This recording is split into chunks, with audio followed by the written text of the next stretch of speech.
Hello, YouTube. How are you doing? This is Gorilla Todd here with my second episode of Late Night Bagging and Boarding. And it's exactly like it sounds. It's late at night, and I'm bagging and boarding. I'd like to take a moment and introduce my special guest for tonight. Tonight, we have Metaphorical Comics joining us. Welcome, Metaphorical. What is up? What is up, man? Glad to be here. Let's bag and board some comics, man. Yeah, man, that's what I'm doing. I'm setting up some boards and bags right now. I keep it authentic, and the boards go into bags while I'm live. And I got a stack of books. I got a nice stack, a lot of. You gonna show us some of the books? You gonna show us some of the books that you're bagging and boarding? Yeah, as I go through them, as I put them into the bags, I'll show you each and every single one. Takes me a few minutes to, about 5 or 10 minutes to get all these boards into these bags, but I do it pretty quick. Nice. I've done quite a few of these over the years, so I kind of have my system.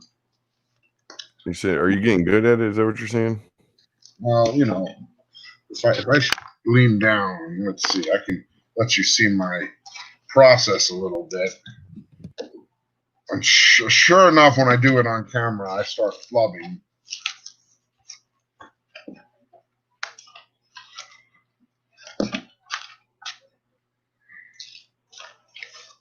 So it is what it is. It takes a few minutes, but I prefer to do this. I don't like I'm not a big fan of the pre-made ones. So this is just how I've always done it. Works for me. It's a good process. I got a good little process. I know I got some Robbie Reyes Ghost Rider right on top that I'm looking at. And that's pretty cool. I'm excited. They're talking about the Ghost Rider making a big splash in the MCU in the Doctor Strange movie. So Ghost Rider is one of those characters I love.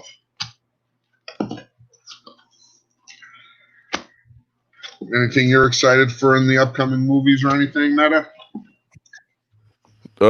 Same thing. Midnight Suns, Doctor Strange, Ghost Rider, Blade, Morbius. Yeah, all the horror shit. Like I'm saying, I'm a big horror fan, so now that is what I'm waiting on. Yeah, I'm excited for it. What's your you have a favorite horror director or a favorite movie series or anything like that?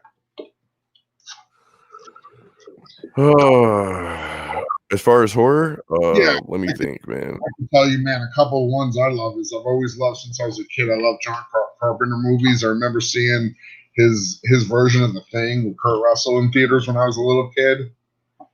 I mean, shit. It was a remake. There's a lot, man. I mean, you got Stephen King. I mean, of course, you can't really mention horror without talking about Stephen King. I mean, you have Raimi, M. Night, whatever his name, M. Night Shyamalan, whatever his name. Okay, yeah, I would say with King, man, one of my favorites. Obviously, he's got a lot of classics: Christine, Carrie, Pet Sematary, Silver Bullet. One of my favorites he was involved in was Creepshow. And I love Creepshow. George Romero directed it, I believe. Hey, that's another classic Romero, man. Yeah. So, Night of the Living Dead. I've always loved a lot of his movies besides like this. I always loved Night of the Living Dead, Dawn of the Dead, Day of the Dead, the originals. But I liked a lot of his non-zombie movies as well. Like he has one called Night Riders about a bunch of dudes who ride motorcycles and they kind of reenact like King Arthur type joust contests. Oh yeah. I always remember liking that one. And then he's got another weird one called Martin about a kid who thinks he's a vampire. Maybe he is, maybe he isn't. Oh yeah. I'm about to send out the link. We're about to get some people in here. Yeah, man. We got one viewer so far. Say what's up in the chat if you want. ask a question, make a comment, just say hello. Say what's up. The stack of book bags and boards is getting tall, so we're going to be seeing books pretty shortly. Here shortly. And we're only 5 minutes into the video, into this live stream, so I said it'd take about 5 or 10 minutes. The more I talk, the less I Look, love bags and boards. Look, who you bagging? Look, Elizabeth said, "Who you bagging and boarding?" Why don't I see the? No. Liz is in the chat. Oh, so it probably just hasn't come into StreamYard yet. Yeah, Liz Mazak. Who you bagging and boarding? Half my house. You're hilarious, Liz. I love you, Liz. You're awesome. You got a sense of humor, and you take care of us in the chat. I'm just bagging and boarding comics. That's as exciting as this gets for me late night these days. She wants to see that fire. She wants to see that fire that you're sliding into those bags. Okay, I only got a couple more to make out. Nice. Once I start 100, this is where I'm like. This is your limit. Once I start to do 100 bags and boards, I have to do them all. I can't leave it like. Even if I only need like. Your OCD kicking in. Call it what you want. It's just like I don't like leaving bags and boards like undone. Unbag and boarded. Yeah.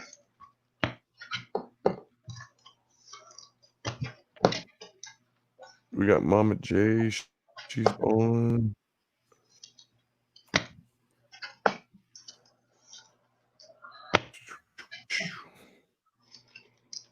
Oh shit.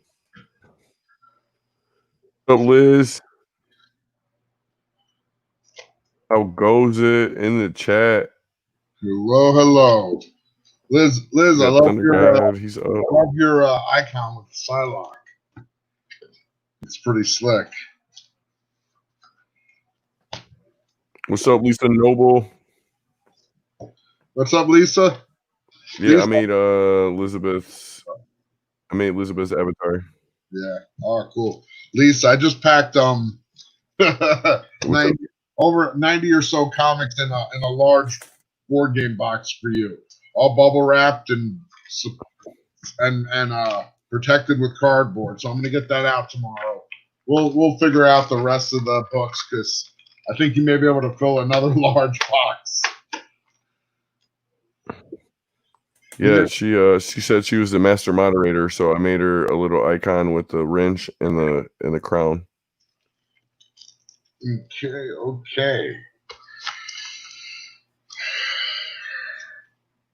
So now let me move these. I am packing up stuff myself, getting stuff to ship out tomorrow.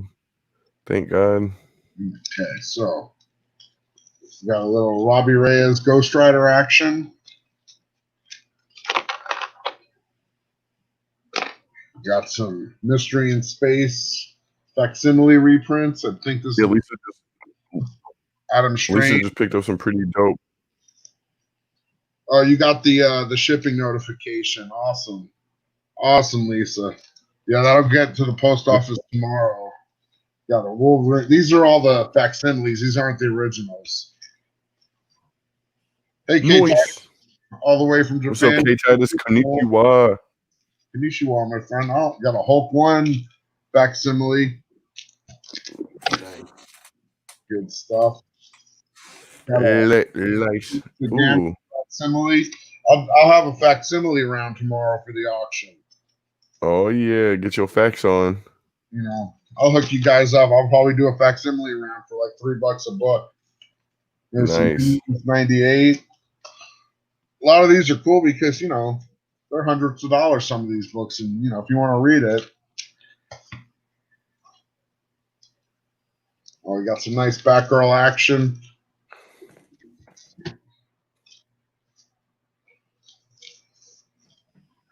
There you go. 45.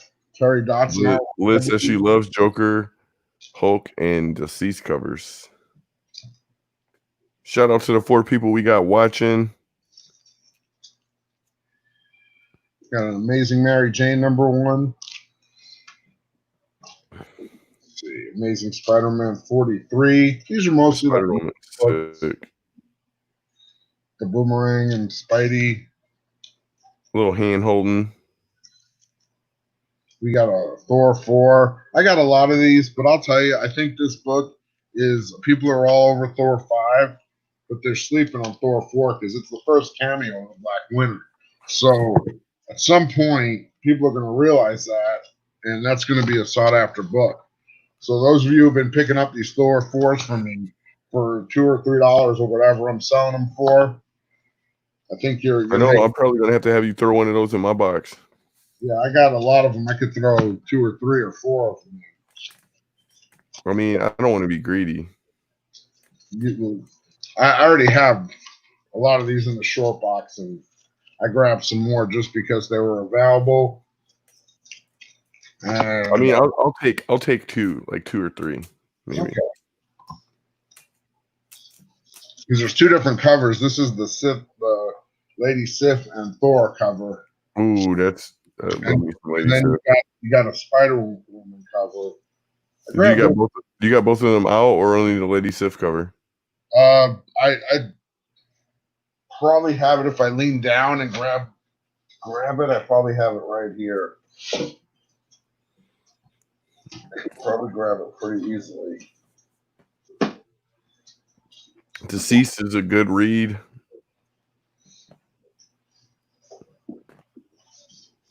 Definitely crack those open and check them out. I got this Fearless #4 variant. Some of the ladies of Marvel. Hey, K Titus, you want me to make you an avatar, dude, for the AOK you sent me? Titans 34 with Crush, Robin, some other character. I don't know them all. I should. A couple of these Titans books.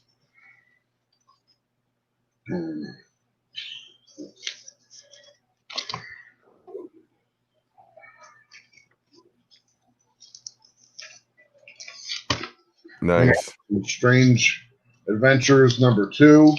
I do have #1s of this. That's a pretty cool. I want to read that series. I like Adam Strange. So there's a couple different covers to that one. I don't know what I got in terms of numbers for the 2 different covers. Hey, Lisa, just watch out for the Batwing in Damned. Well, if you buy a later version, I think you don't have to worry about that so much. Yeah, they edited them. If you get a first print, original print, you got to watch out for it. Oh, look at that. I found my Red Sonjas. Uh-oh. That's what I like to see. I've been asking about them. And I don't think Strange gets enough love. No, I think this is going to be a good series. Tom King, Mitch Gerards. Adam Strange, he has a crossover with Johnny Quest, too. Does he? Yeah, with that whole Hanna-Barbera. Oh, okay. Crossover thing. So, I don't have to bag and board these, but I'll show these books. These other books I grabbed. I will have to tape those, so bagging and boarding, taping is a part of it.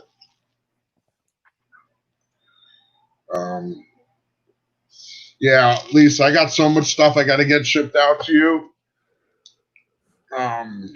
Yeah, shout out thanks for the post on Instagram. Yeah, definitely. That was so cool of you. Really appreciate it.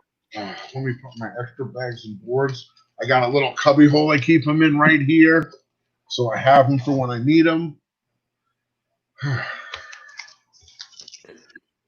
So K-Titus, DM me, man, if you want me to hook you up with Avatar. Titus says hello to Lisa and Metaphorical.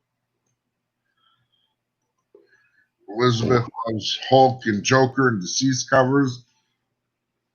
Yeah, some of those Deceased covers have been sick, and there's tons of classic Hulk covers. I got a nice Hulk collection. I got to make some videos and share some more of my collection with you guys. Yeah, I got your payment for the book you picked up. Yes, absolutely. It's already in your box, Elizabeth, and that box has plenty of room. So, I'm way behind in the chat. Sorry. Lisa has 6 of the deceased books. I haven't read them yet. Yeah, I read the first. I want to say I read the first issue. A good read. I'm so bad at like actually reading new books. Honestly, I have like this stack of trades. I'll show you guys. These are like a stack of trades I'm trying to get through. I want to read. I got Killer, Be Killed. I like anything by Brew Baker and Sean Phillips. They do Criminal and some other books. They did a book called Bad Weekend I loved. Wicked and Divine. I'm going to be going over this one, I think, with JP Collects on his show. And then I got 2 Immortal Hulk trades, just because I want to read that. I want to read the story in its entirety. And then I got the first trade for Once and Future, because I hear everybody talking about how good it is. So it is good. Okay, so what do I have here? Yeah, I just have a couple of Red Sonjas. What do I have? 1, 2, and I have number 1. This is, I guess, the newest series, number 2, and number 6. Nice. Again, I'm still behind in the chat. Let me see here. Plan on reading Damn now. Okay. I think you do like those. These ones, Lisa? If you want these, these are like $3 books if you want them. If I'm misunderstanding, no,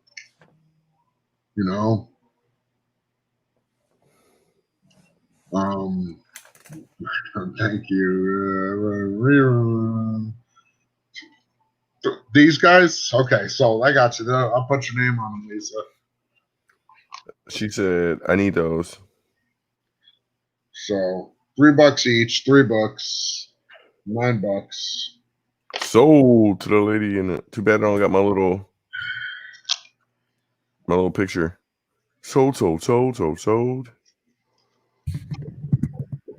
Let me take these.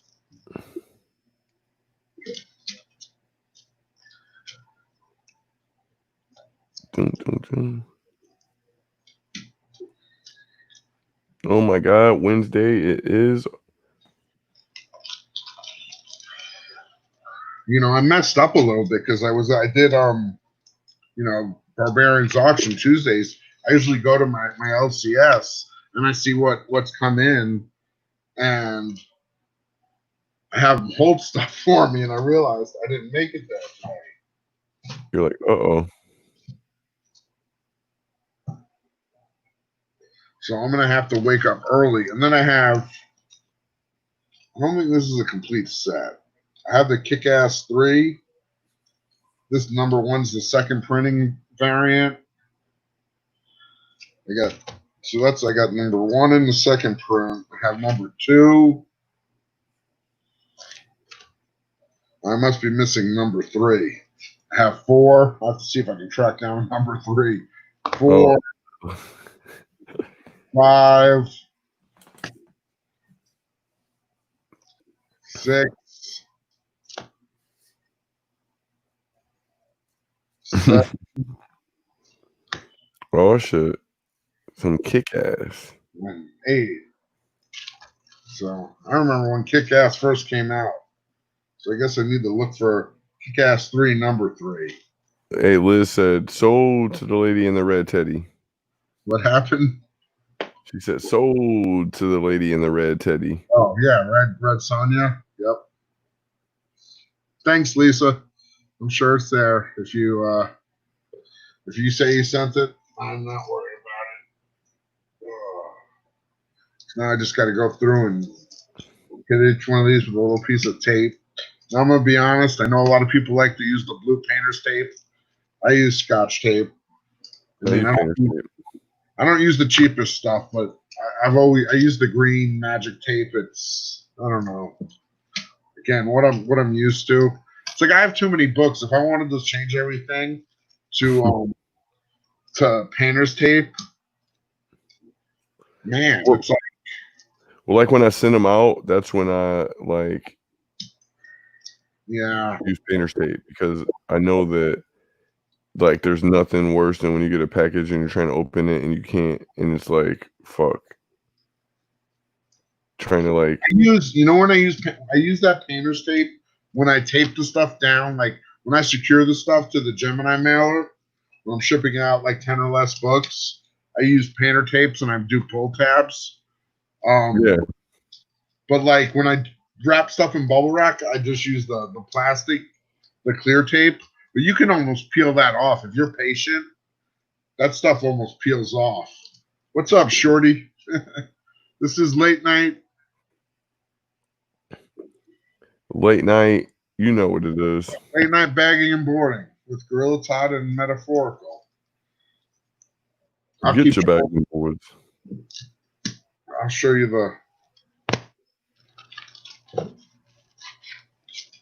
the books as I go. Mary Jane #1. This is kind of the reverse for everybody. Yep. And yep, you get to watch a train wreck. It's like a train wreck. Amazing Spider-Man.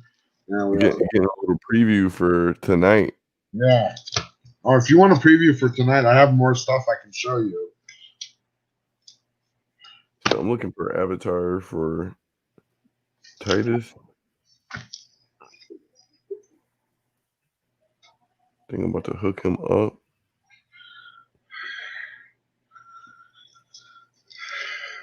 Lisa, do you want to see your massive box of comics, or do you want to be surprised? I think it weighs like 17 pounds. Damn. It's like a giant brick of comics. Somebody's going to be thinking you're sending her something nefarious. So what I'm thinking, Lisa, is I'll ship you. You missed the Thor book? The one I sold tonight? You mean?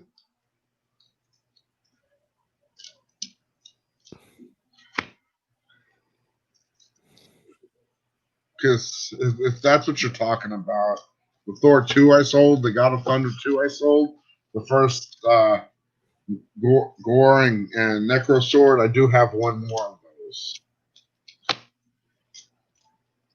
Uh-oh. Picking up some more early swipes so you don't have to wait for tomorrow or later today. Shit, what am I talking about? This guy?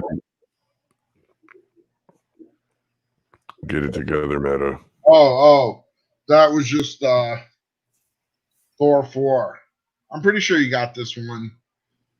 Thor I'm about to pick that. I'm about to pick that up. That's, dude, Sif don't get enough love either, dude, so. Nope.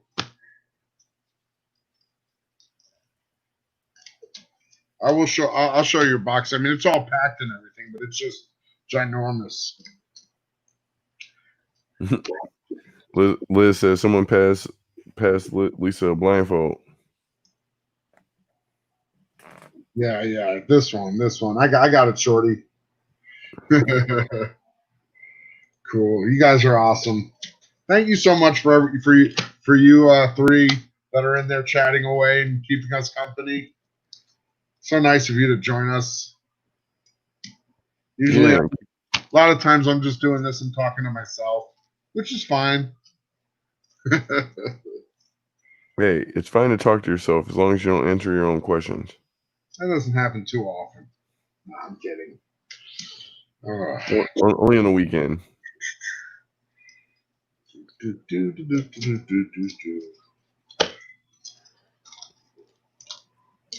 Yo, I don't know if Titus is still in here, but DM me on IG. What's up, Gray Man? Hey, Greg, how you doing? Haven't talked to you in a minute. Just doing some late night bagging and boarding. You know, little hip, little pelvis.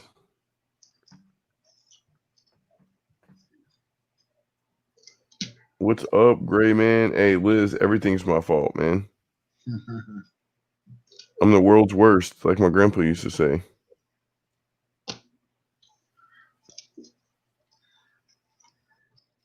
The world's worst. So you guys ready for tonight? It's going to be some insanity. Got some guests joining us. It's going to be off the tizzy.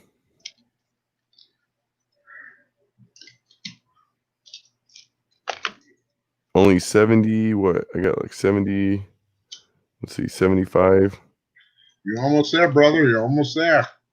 75 to go. Tea and biscuits. Tea and biscuits. Nice. That's making me hungry. I think I'm going to go make some pizza.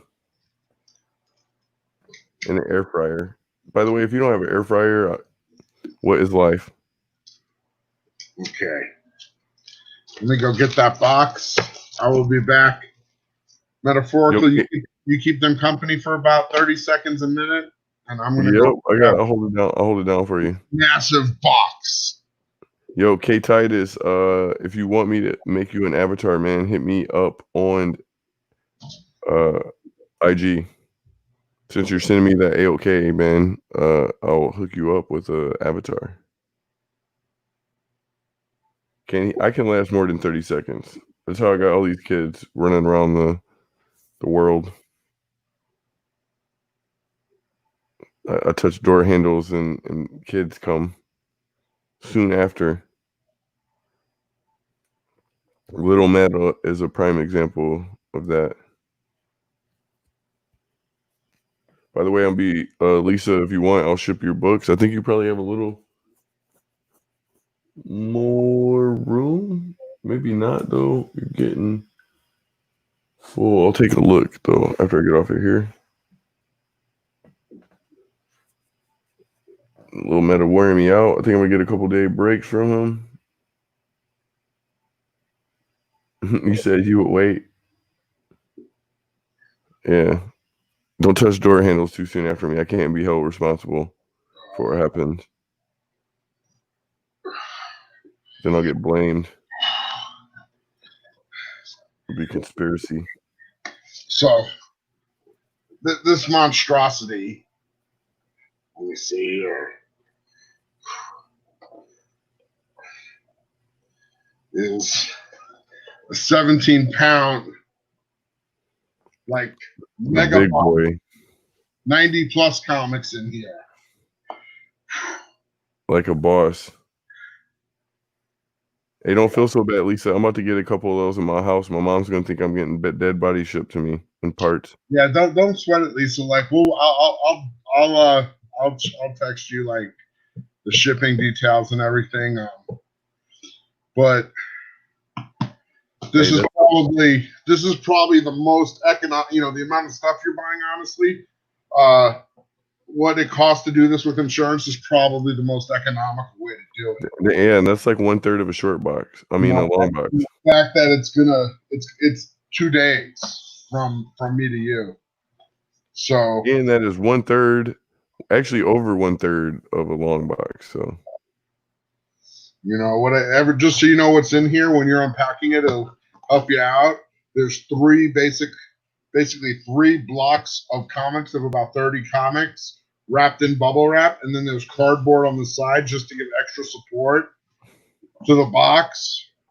So, I mean, you know, if they take like, I don't know, dynamite or something to this,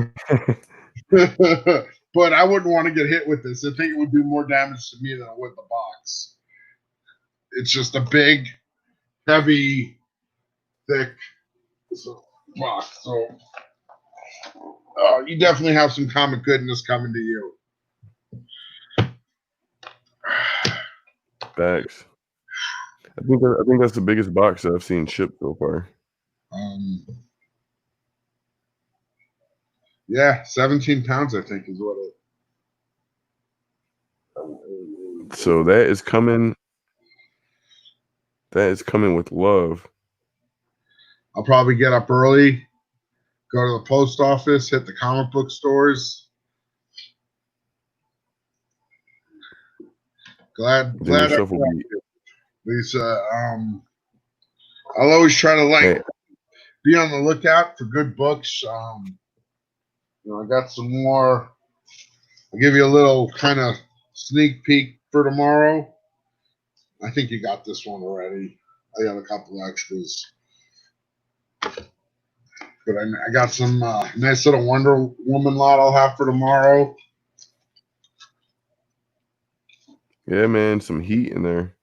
Shout out to the 7 people we got watching, man. Hit that like. Got a little Brubaker Phillips independent run.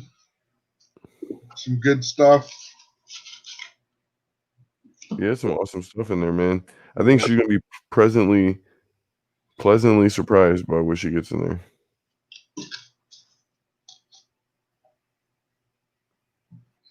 Yeah, and I made sure I got all your as many of your Vampirellas as I could fit in there because I know you want her. Now he's teasing you. No, I'm just letting her know what's giving her No, he gave you a little taste test of what's in the box. But it's a good box. It's a good box. I like to strong box. I pack a good box. Oh boy. So Yes, she did, Gray Man. Yeah, Gray Man. She bought some serious books. And we appreciate her for that. Yeah, definitely. Shout out to you guys. You're the MVPs of the auction. How come the smiley face is upside down? Why ask why? I don't try. Oh, geez.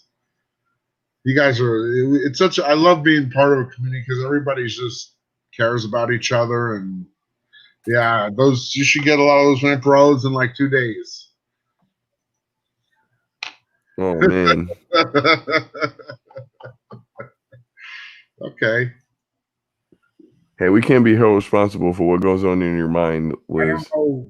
I miss the dirtiness, I guess.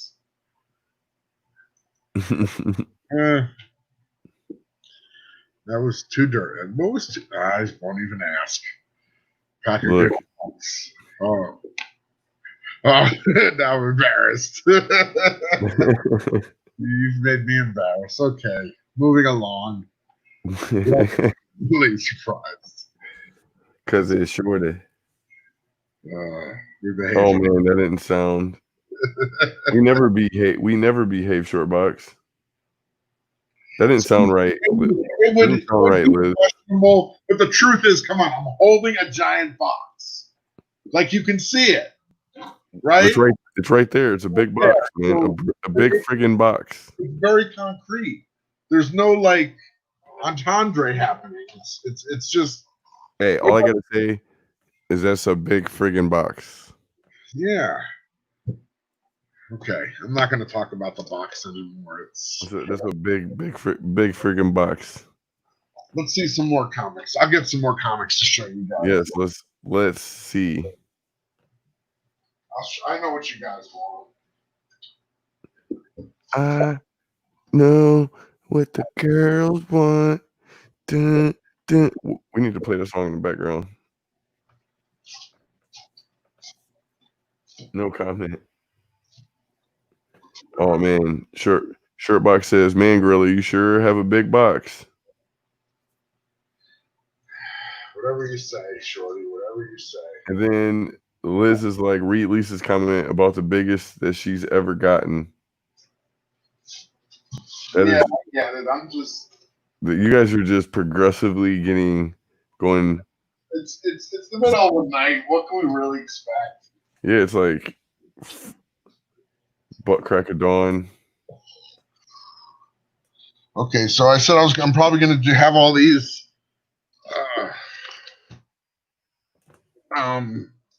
all these facsimiles for like $3 available tomorrow or tonight, whatever. But we got the Poison Ivy one.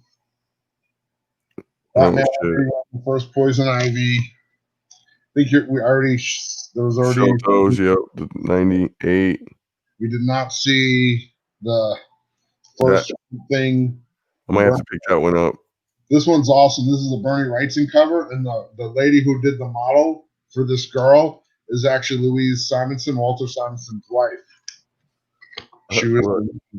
Short box says, "Are you sure that you can handle all three of us?" You know, some people pay extra for that short box. Hey, I tend to rise to the occasion. Oh man, I can give it pretty good too. Got some Wolverine #1s, facsimiles. Oh my god, short box says she's edging. Oh, can't deal. This is getting. What is this? 251 Batman. Nice. This is classic Neil Adams Joker cover. I mean, this is a great facsimile because if you want to buy this book in low grade, you're going to spend $100 if you're lucky. Oh man, Liz said. Liz had a response to your saying that you're going to rise to the occasion. And she said, "How high do you rise?" Oh, I'm not that high. It's all talk. Justice League, Brave and the Bold 28, I think. Yeah, 28, the first. This one? Which one? Which one is the one you need? Wait, you said you like Joker? This one? Probably that one. If you want any of these, they're $3. Just tell me and I'll hold it for you. I'll put it aside to make sure you get it. You're getting early bird gets the worm. Oh yeah. Man. Just let me know if this one, right? 251. Yep, that's it. The Joker one. You got that one. Looking at another pickup. No bidding wars. No fighting for books. Hey, Lisa told me she didn't want bidding wars, so you know. I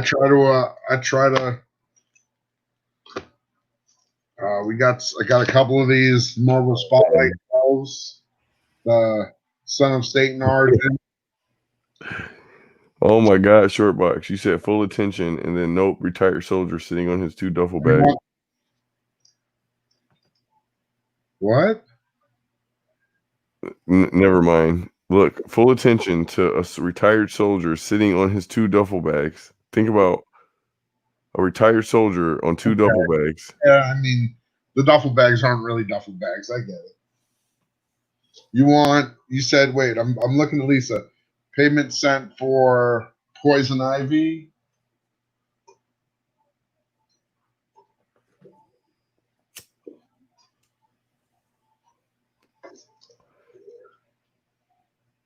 That one first. Oh shit!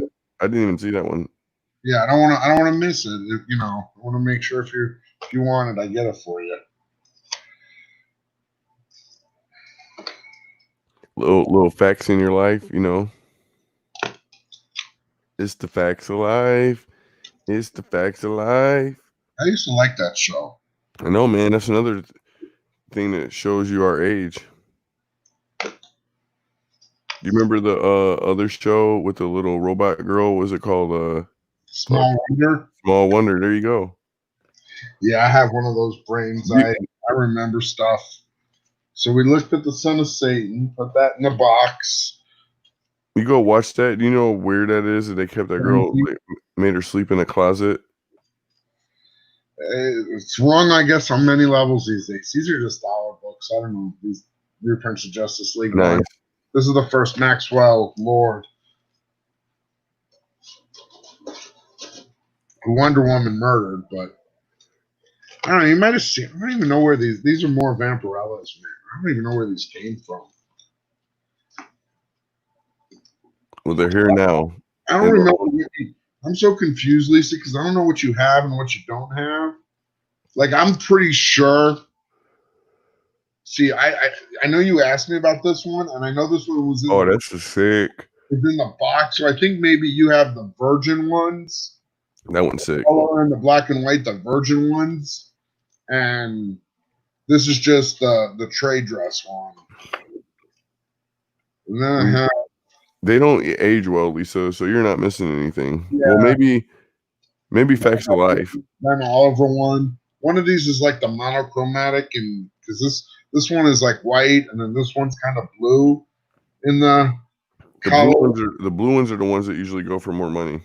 Yeah, is that the like I tinted forget one? And then that's the monochromatic, the just black and white kind of. who did that cover. Ben Parker? Oliver. Ben Oliver. I met him at C2E2. He's pretty cool. This one's pretty cool. Virgin Vampirella dancing with a skeleton. Another cosplay one. No, I don't think this one's the greatest, but it's Vampirella.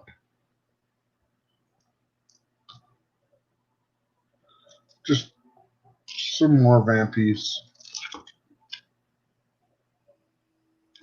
You need all which ones, Lisa? The Black History Month?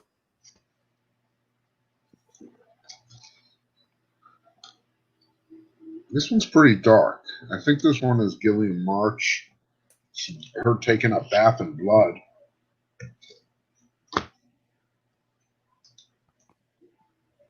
Man, shout out to the 5 people we got watching.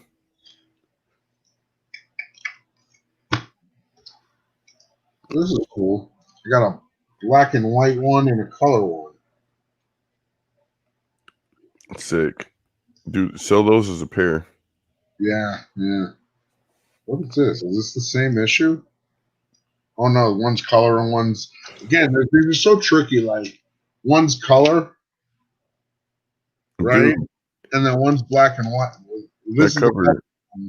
That's a beautiful cover. That's the black and white one. That cover is beautiful.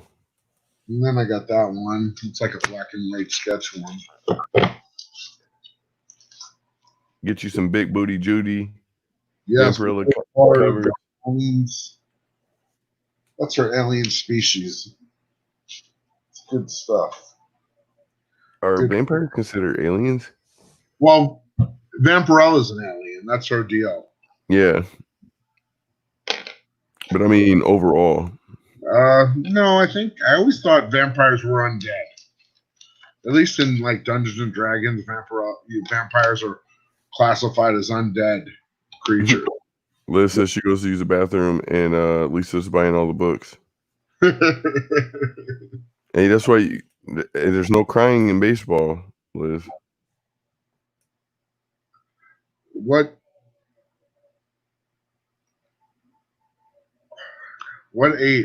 is?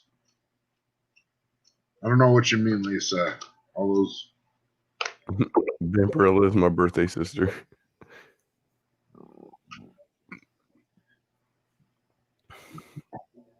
I need a birthday sister.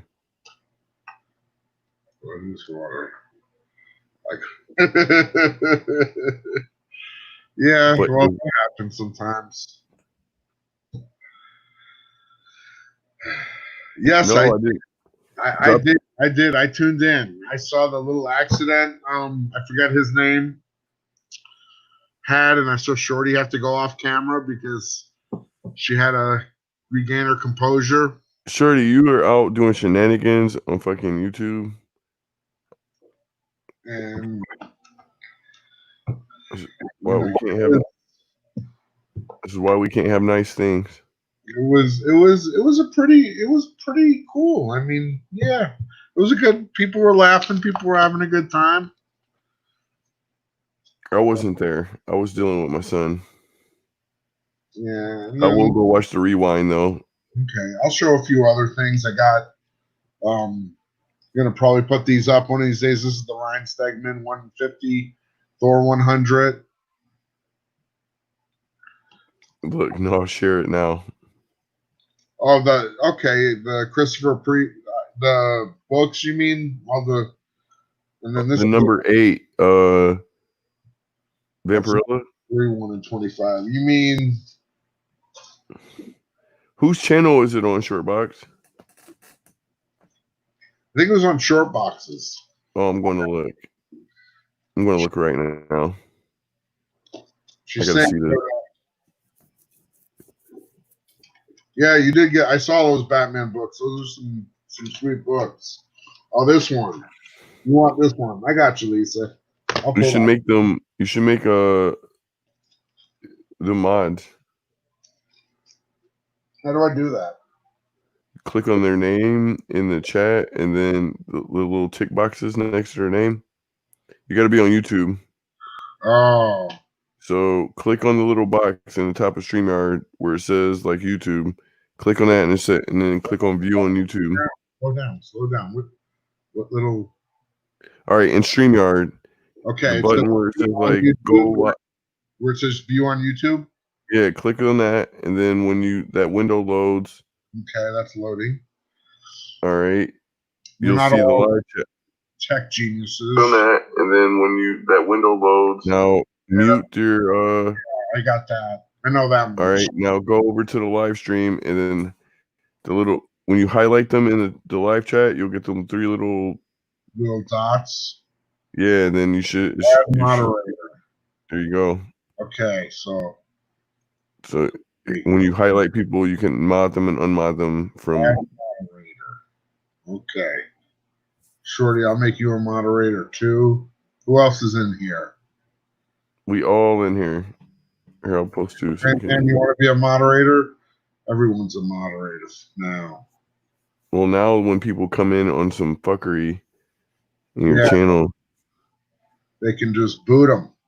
They can mute them. They can boot them. Look, you got mods now in the channel. Look, they're sending me hearts.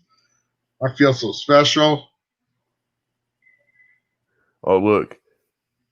Liz says, woohoo, I saw Lisa say she's our bank tonight, so all the orders are on her. Nice. You gonna buy me around too? You don't want to buy me. You don't want to buy me comics. I go. I got a new book I can show you. I can show everybody. What new book you got to show us? I think I showed you already, but I can show everybody else. Nobody else saw it. I got this bad boy in. I traded one of that that Submariner 165 that I had been trying to sell. That was definitely a good trade. Yeah, somebody offered me a trade for this FF67, the first him or Adam Warlock. That's the Cocoon right there. You know, it's 7.5 white pages, nice grade for an old Marvel. This is from 67. Yeah, it's issue 67 from 1967. Coinky dink. I'm glad to have this book. This is one I didn't have. I had a couple of ones, so I didn't mind trading it away. Show you some nice books. Okay, great, man. I'll show you some. I can't resist. The Bank of Lisa is open. This is one of my recent editions that I picked up recently. First print Killing Joke in a 9.8. I bought a copy of this for my buddy before I moved from Florida. A real nice copy. Nice book. Got some love for Batgirl. There's a Detective 359, the first appearance of Batgirl. I'm almost there, Shortbox. Sorry, I got distracted. I'm easily distracted. I start looking at these books, and then I forgot to go back and watch the page load, so let me go back. Werewolf by Night 32 in a 6.5, the first Moon Knight. Nothing better than a guy in a white cloak fighting a werewolf.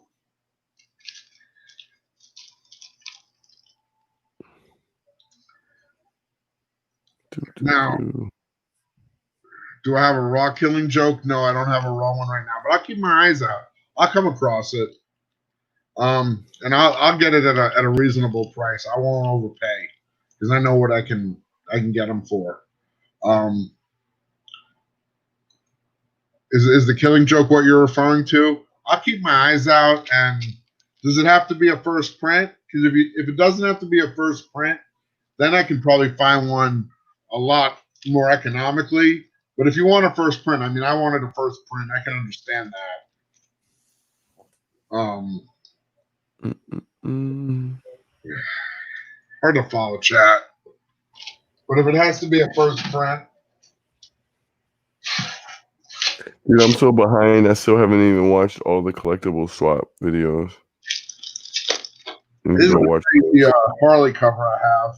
This is a 9/8 signature series by Jay Anceletto, and it's a redo of like Adam Hughes's, I think 1 in 25 for Harley Quinn 1 from back in the day. So wait, it's on Shortbox's channel.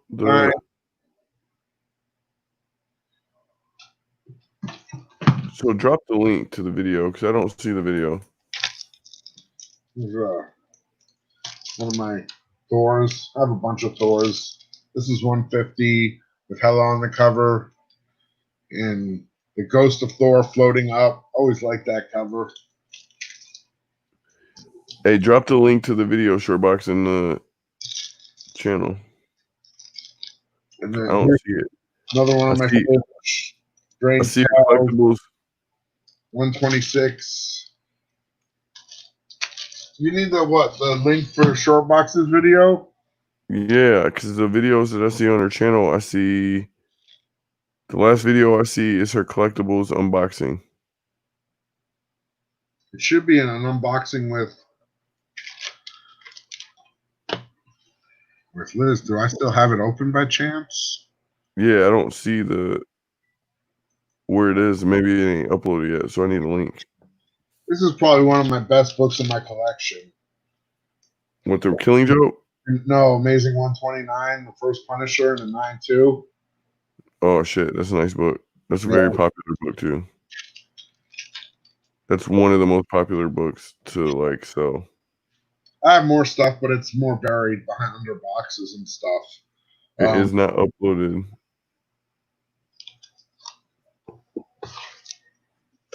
Oh, that nice book. I got that book too, signed. Not slabbed yet though. Hey Lisa, if you didn't send me money for this one, don't worry about it. This one's on me. On the house. Because I should have thrown that one in with the other two. It just slipped by me. It happens sometimes.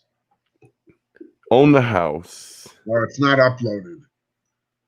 Oh, I was like, I don't see it. I see like her last. It was a little risque. It was a little risque with the flatulence and the chuckles and the good time that was had. Oh wait, no, there's a video. There's a link right there. Bing. She says 16 minutes in. I'm going straight there, and then I'm gonna watch the whole video later. But I need to see what fuckery occurred. No, it's entertaining. It's good times to be had by all. Yeah. It was. I'm happy to bear witness to the event. I don't want to get you copyright strike, so I'm not gonna unmute it for more than like a few seconds. Should I just mute you? Well, like as long as it's not more than like 10 seconds, it's fine. Should I just mute you and then you can listen to whatever you want? No, I'll mute it. It's fine because you want a little color for the people in the chat. Okay. So let's. There's Shortbox's intro. See, like you playing her intro, you wouldn't get striked for it because it's not long enough. That's why everybody can play everybody's intro. So is my YouTube videos copyrighted to me? I asked. Yeah. I guess. Yeah, but like you can file a strike if someone like fucking plays a like more than 30-second clip of one of your videos in their video. Interesting. That's why like Perry, them lurking videos he does, technically he can't get those monetized because people, whoever's videos there are, would put strikes on them if they wanted. Lurking videos. Yeah, he like goes and watches people's channels. All right, she said 16 minutes. Yeah, he like leaned over to, get something and Accidents happen. Wait, she said 16. I'm going back. Hold on. I'm looking for it. Short box, you said 16. She posted in the chat what the timestamp was. I'm I'm looking. gonna go look at it.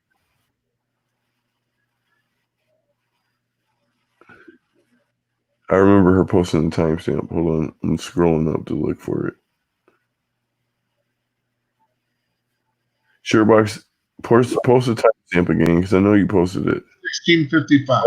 1655. There you go. I just found it literally when I asked her to post Gray it. Man says, I arrived when the farting started and lit out. All right, here we go.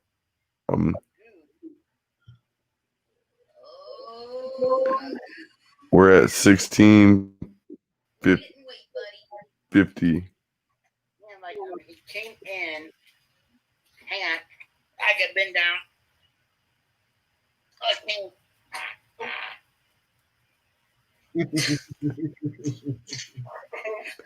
I'm sorry.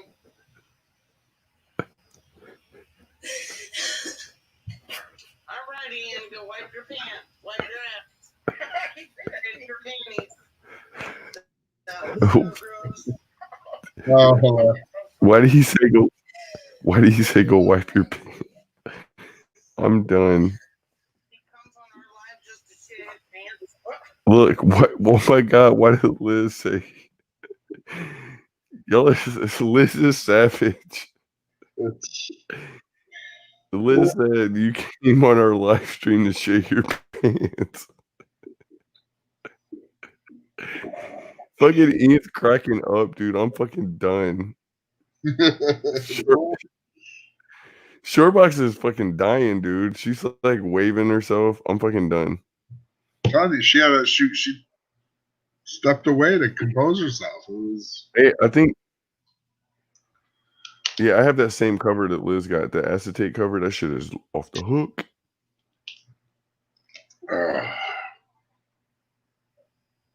Well, that shit went left.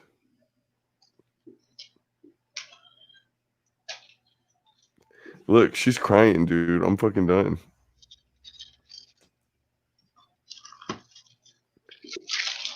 Shortbox is literally crying.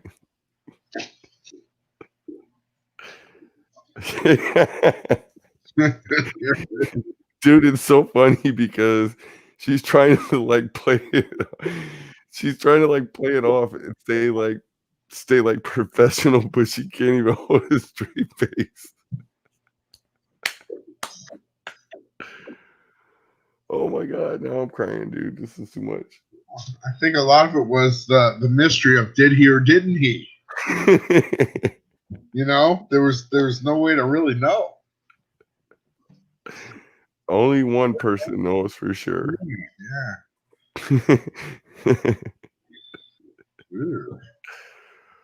Oh my God, look, literally right after that happened, Liz is like, I'm fucking out of here. And then she comes back. Oh my God. This is too much, dude. and then Ian's just fucking cheesing, dude. Like, You guys want to see one of my drawings I did? Yeah, dude. Oh shit. Right. That was good TV, dude. Oh my God. Dude, that's sick. Dr. Doom action. Oh my God, I'm fucking crying. Dude. Why do I miss all the good shit? I don't know where you were. I was fucking dealing with medic. Dude, I barely slept. Fucking got up. I was arguing with my fiance, dude. She's fucking stressing me out. Then I went back to sleep. And fucking they went to go visit her dad. So I was like, dude, that's why I could stay up and be streaming and shit. But fuck, dude. Told you he's like the world's smallest bully, dude. He's spoiled now because he has so many people that pick him up all the time and shit. So He's super demanding. They will want what they want. I just,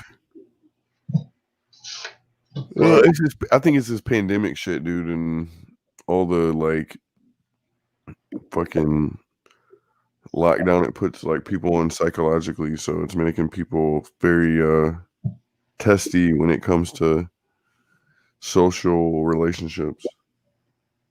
Yeah, it's definitely a stress factor. I think that's where a lot of, because I argue with people and shit that I normally wouldn't argue with, and it's like I just think it's like a heightened sense of people just feel like, I don't know, like stressed out about shit that they can't control, and like everything feels uncertain right now, so it builds like this level of anxiety and stress.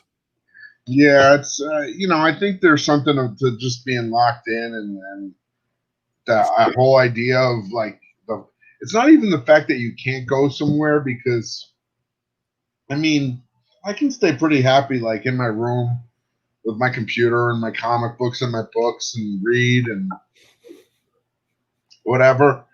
But when you hear somebody tell you you can't do something, it creates a much like more anxious feel, because now if it didn't matter if you went out, you're fine. You chill, you do whatever. But once somebody tells you you can't do something, it like makes you want to do it. Well, I mean, like, dude, I see that with the kids I teach. If I say, don't do something, I mean, like, one of the biggest things, asking them to do it. One of the biggest things I see in my area, for example, is that there's a lot of the jobs that are here are based on hospitality. So like, oh yeah, think about where I'm at. It's like hospital. I mean, like hotels and bars and shit like that. And that's all the shit that got hit the hardest by this shit. So like, my fiance works at like a restaurant. So like, she was one of the first people to get laid off and shit. So like, her stress level, especially with us having a new kid and shit, has been like off the charts. So like, it's shit. That's why when people were talking about when I was going through this whole situation, when I had to step away for a while, was because, like my mom, my fiance, like most of the people I knew got laid off and shit. So like for a week or so, people were just trying to figure out like what they were going to do. like it wasn't no light shit. You know what I'm saying? So yeah, like, that's serious. It's no joke. That's like a serious thing when it's not like one person in your family, and these are people who've had worked like their entire lives and shit, and fucking all of a sudden everyone's like financial future is uncertain and shit. And so I understand what a lot of people are going through, like across the country, when throughout the world, really. I think that was a lot of the, instigator for the social unrest that we have, is that everything's amplified right now. You get what I'm saying? Like anything that happens, because people are hypersensitive to like everything that's going on. I mean, now, like, look, they're opening up everything, and now they're talking about they're gonna close shit back down. So, I mean, you already got people who are struggling financially due to what happened. If they shut shit down again, you're talking about like a whole different level of like stress. Yeah, I know. It's a tough situation on both sides, because like I know I was watching the news and they got the hospitality union is suing one of the casinos because the workers are saying that they're being forced to work in like unsafe conditions, and some of the people have gotten COVID and died. It's like horrible. It's horrible to think what's going to happen if people aren't able to go back to work, and it's like horrible to think about what's going to happen if they go back to work and it's unsafe. Well, I mean, like, I think I mean, not to get off on a serious note, we'll get back to some lighter things after this, but I think that we're kind of in a catch-22 that you kind of damned if you do, damned if you don't. We can't leave the economy shut down because the economic damage that's been done. I don't think that people really understand the scope of what's happened as far as like the shift that has just happened in the economy, and then like uh an age. I try to explain it to people in like the move from the agricultural age to like the manufacturing age, and then like you had kind of before this you had this slow transition from the manufacturing age into like the information age. Well, this shit basically, instead of like a transition, it just lurched us into the fucking information age. Like, It's a paradigm shift almost. yeah, if your ass is Isn't it? not based, if your ass is not based in the information age, you're getting left behind right now. You might not know it. You might think your business is still open and operating, but in like a year or two, when the ramifications of what happened right now in February actually run their course, you're out of business. Believe me. Like I'm saying with this whole shutdown shit, if you're a restaurant that hasn't already moved over to having remote ordering, uh, shit like that, which all comes from the information age, meaning your first restaurants, your first stores, your first everything that are going to fold are going to be the people who haven't integrated the information age into their way that they do business. So that's why I think that what we do with these on YouTube and all that, this is a time now for you to capitalize on this emerging economy. That's the upside to all of this shit. If you can kind of see where things are going, you can be ahead of the curve. So, you know, Hmm. I'm just looking at what people are posting in the chat. It's just like it's we all joke and we have fun, and then you got to realize that people have real lives and there's serious stuff going on. It's yeah, man. And like I'm saying, I understand this. That's why I try to like make it fun, because you guys are like what Shorty says all the time when she says like, you guys are my decompression. You guys are what makes me feel good in spite of all this shit that's going on. So I take all these, we might not have never met each other or nothing in real life, but like I take all these friendships as very important. I worry about you guys just like if I knew you and I worked with you, or if I seen you in my real life, it's no different. I'll tell you all. I'll tell you everybody who's listening right now. This is something I tell my wrestlers, and it's like I make sure they know this. I don't care. You go out there on the mat. I don't care if you win or lose. To me, you're the person you are is more important than a W or an L or whatever happens on the mat. The person you are. Here to follow up on what Shorty says, like, okay, I own my own business. You know, I actually own more than one. And when I went to go apply for like that small business loan or shit, whatever, when all this shit happened, because we couldn't work, we couldn't go anywhere, not even if I wanted to. So like, because of with the slowdown with my fiance, so like if I wanted to go out and generate income, I couldn't. And when I went to go to try to be like, well, here's what I make, here's what was technically you guys should have been owing or even loaning us, they were like, well, there's no money left, but they're loaning billions of dollars to like these huge companies that don't even need it. So like, it's like how we're the like small business is like the primary engine of the American economy. So like when this shit happened, basically all of us, like these small businesses, got fucking steamrolled. So like if we didn't have, thank God, the amount of money that I made and I was financially like smart, like last year, I don't know why, I started like being very just not spending shit, just holding on to money. Something told me that I don't know what it was. I just knew that I was going to be transitioning first out of doing IT, so I knew that I needed to like stockpile money. But then, because I wasn't happy anymore and shit, and I was like, well, I just need to do something different. But then I just felt like this, I don't know, uncertainty coming, and now it's like all this shit's happening, and it's kind of like spooky, dude, because it's like I see most people out here thinking like we're going to have this return to normal, and I'm more of the mentality that like I look back at like September 11th and shit, and I'm like, well, this is the new normal.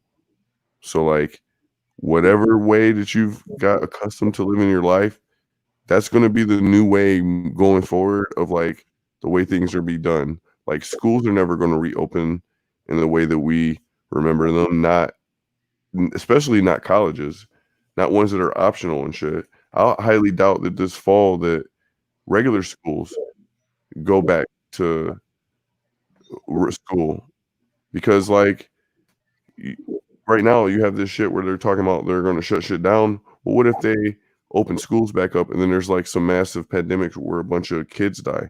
Like they're not going to do that shit. They're going to with colleges, for example, I think they're going to do a bait and switch this year.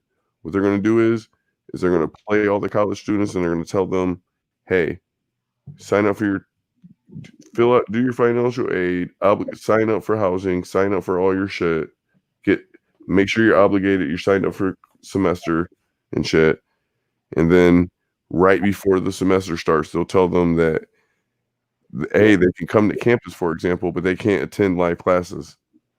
That they could do like, they have to do all their classes as like their teleclasses or whatever. So like, this is going to be such a huge shift. And until we get to, like I'm saying, the example, the school year and kids go back to school and college opens up and shit, if that shit don't happen, you're talking about a whole paradigm shift. Like how many colleges, for example, are going to go out of business because they don't have high what do you call it? The fucking, what do you call it? Endowment. So like if they have high tuition, not a high endowment, and they have low fucking enrollment rate, they're going to go out of business, college.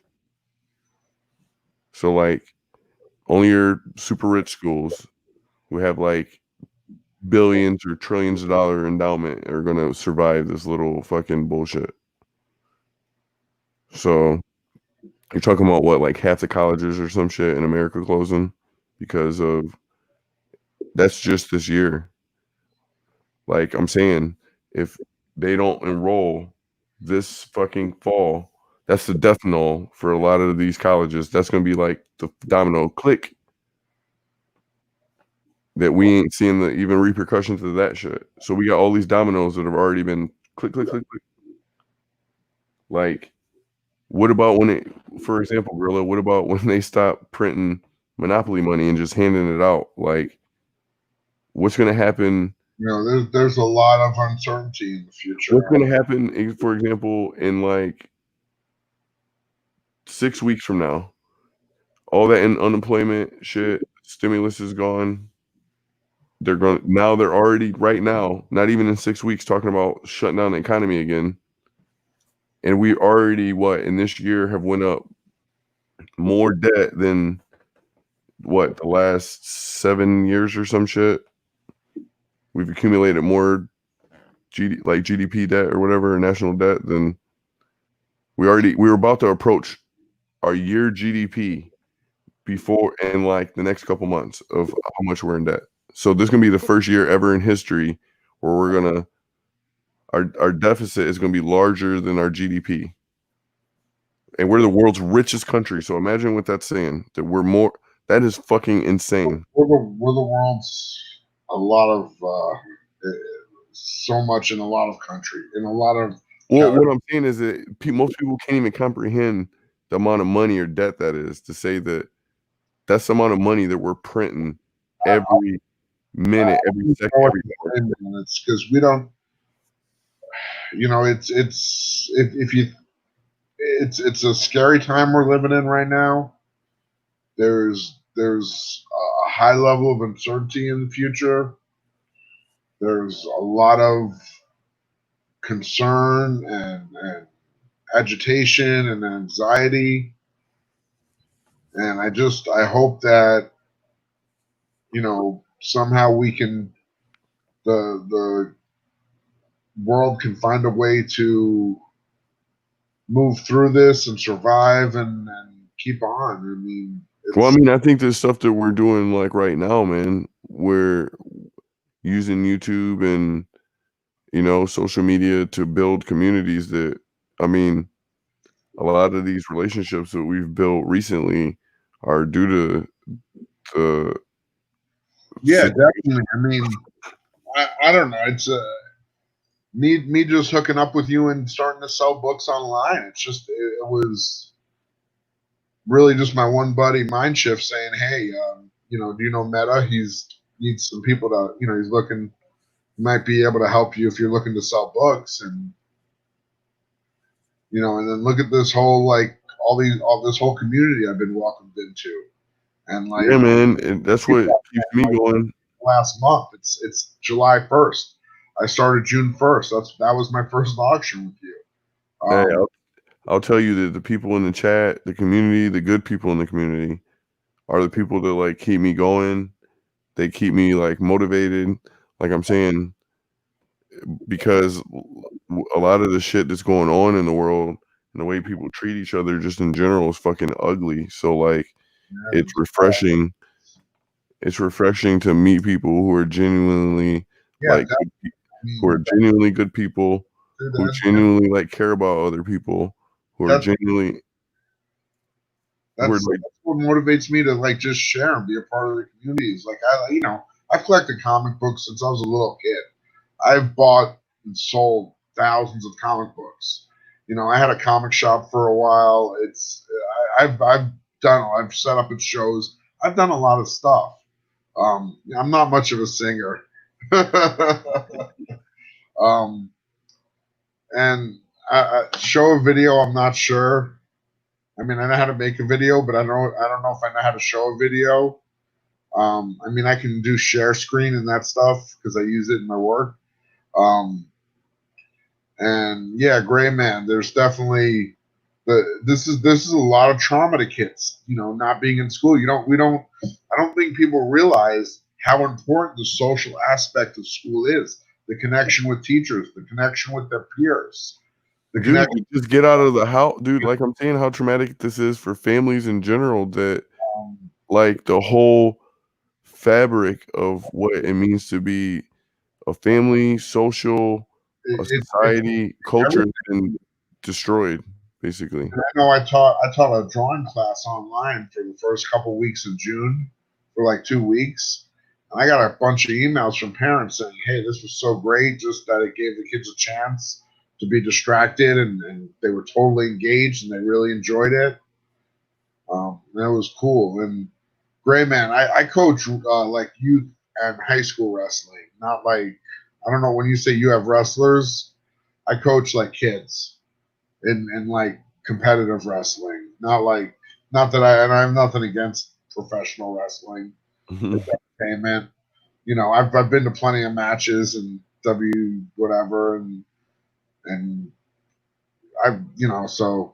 but I just want to be clear.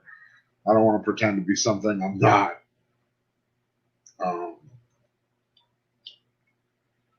Yeah, I can a little bit.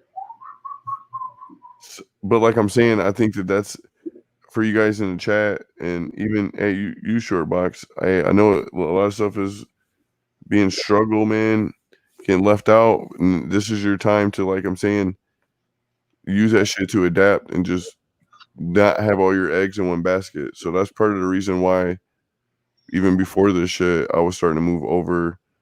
Why I was already like an independent contractor, and then like why I was like, well, I want to have passive income, like with YouTube, because you need income that's constantly like like a rich person, their money's just like it's residual.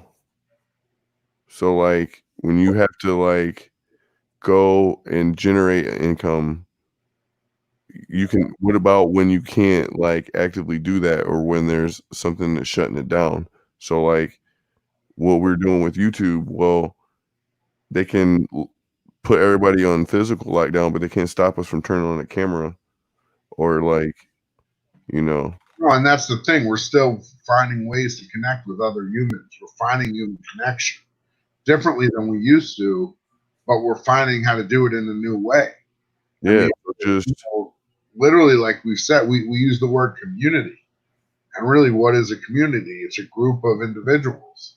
And we're using the platform of YouTube to kind of like weave the webs of our community and create those connections. well, I mean, that's why the auctions are important. They're not just about people selling books. I mean, yeah, some people think it's like a dirty word, or even the fact that some people are trying to generate a living off of like selling books. Well, you don't know people's financial situation. Maybe that's what they have to do to like feed their family and shit. Don't hate on like their hustle and shit. Like you don't know their situation. So like, do you support them? And if we support these other people in the community and shit, well then buying a book off of them is helping them. So like that's why I try to give people an avenue, like a platform for whatever their goal is that they want to do financially, because that's a real way for me to help you is by giving you a platform that allows you to realize your goals, whatever those are.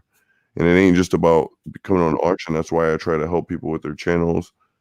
That's why I try to like help them with ideas for their channels, because like that's what's important to me. So it's seeing people succeed. So Yeah, for sure, man. 100%. especially in like today's, you know, world, because I know it's a lot of hopelessness, hopeless feelings. So like you don't have to feel like that when you know that there's opportunity.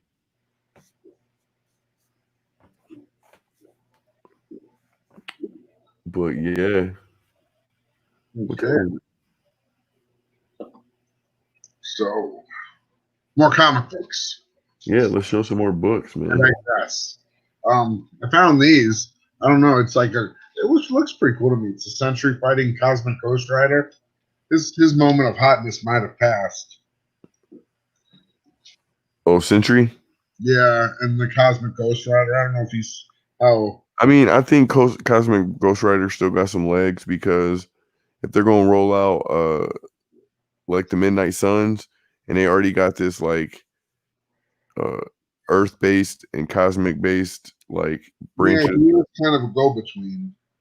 Well, what I'm saying is since they're gonna have this Earth based and cosmic based like branches with the MCU, well, they'll need more cosmic characters. So who's to say that they don't like do some flavors of Ghost Rider where he goes from being like in Ghost Rider 2, you get what I'm saying? If they're gonna come out with reboot Ghost Rider and come out with a trilogy, well, who's to say in one of the movies of the trilogy that he doesn't go like cosmic? Yeah. So like They've talked about how a big part of the future of the MCU is to go with the cosmic. yeah, so like how do you, that means that they're gonna tie in Power Cosmic, so you're gonna probably get a couple characters who are gonna get the Power Cosmic and shit like that, and they're gonna kind of explain that shit, and then how that relates to Earth and all that shit. So I'm interested to see which of these characters. I think it looks like to me they're probably going to do one with Silver Surfer, Cosmic, and then Ghost Rider. I think they're going to probably do 3 Cosmics, and I don't know who the third one is, but I know there's probably going to be Silver Surfer, Ghost Rider, and I'm not sure who the third is going to be. If it probably maybe Captain Marvel, but that kind of seems the way that they're leaning, but I'm not sure. Well, they're definitely doing a Captain Marvel too. and that's definitely they're definitely pushing her in a cosmic angle because even in Avengers, she was mostly off in space. You know, Like I'm saying, so I think that what they might do with her instead of making her leader, because I think that what they're going to do is they're going to kind of make Captain Marvel the leader of the cosmic. Like she's going to be the leader, the first person to get power cosmic, and then instead of her, because it was all instead of how most people think that she's setting up to become like the leader of the Avengers or like whatever the new Avengers or whatever is about to happen.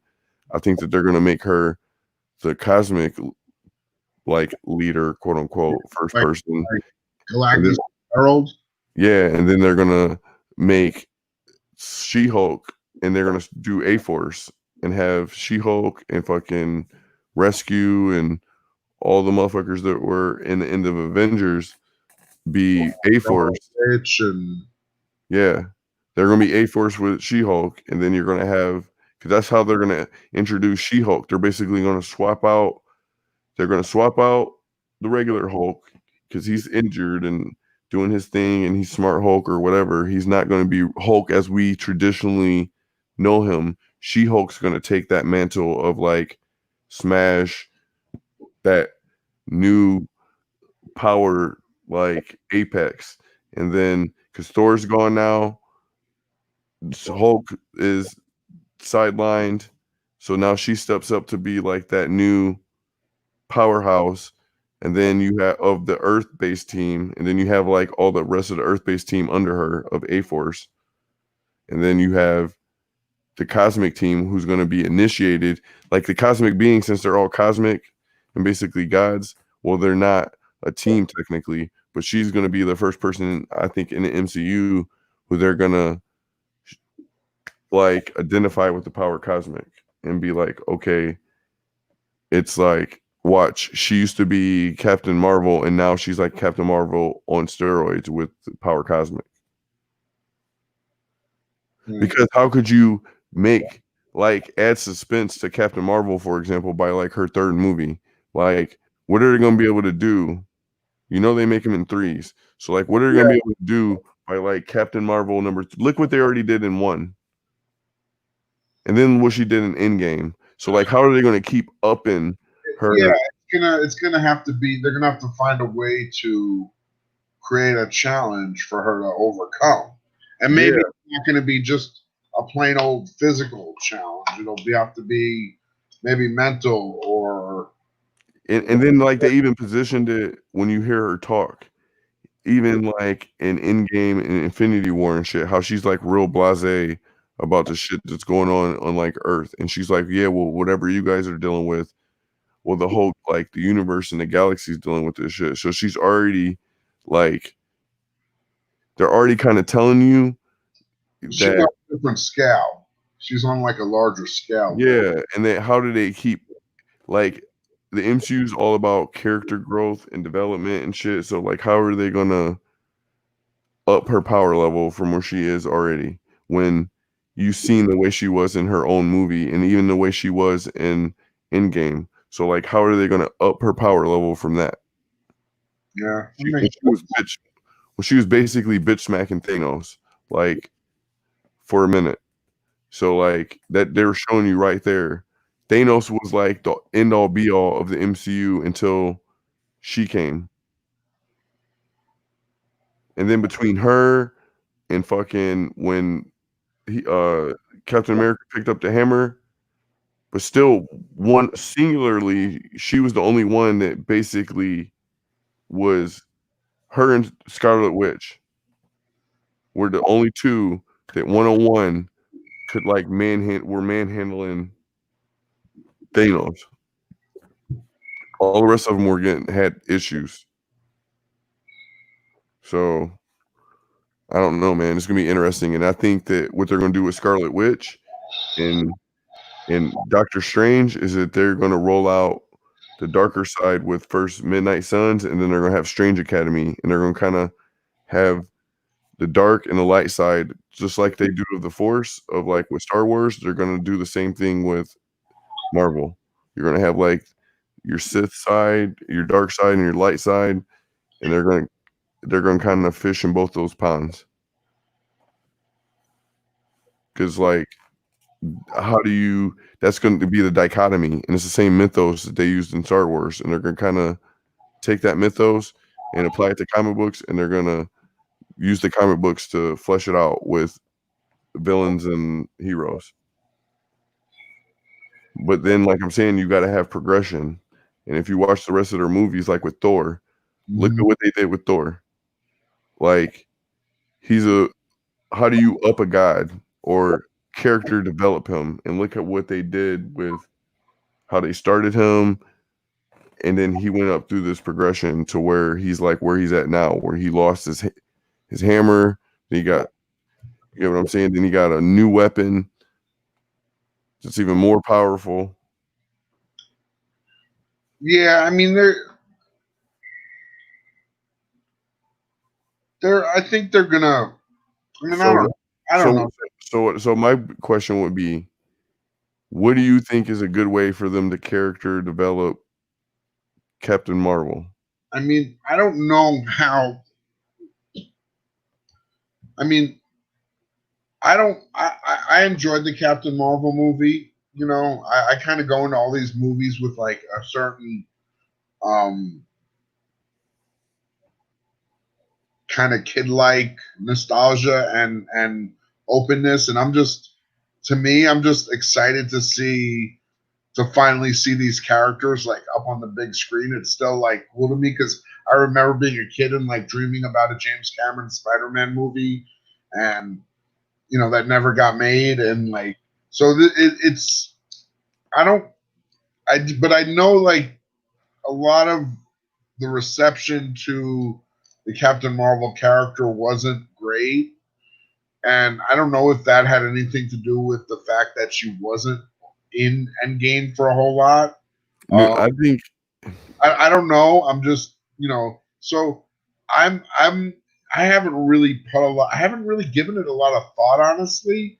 I mean, I think there's a lot of cosmic potential in terms of like Guardians of the Galaxy 3, the introduction of Adam Warlock, the introduction of the Fantastic Four, and Galactus and the Silver Surfer, and the Negative Zone and Annihilus.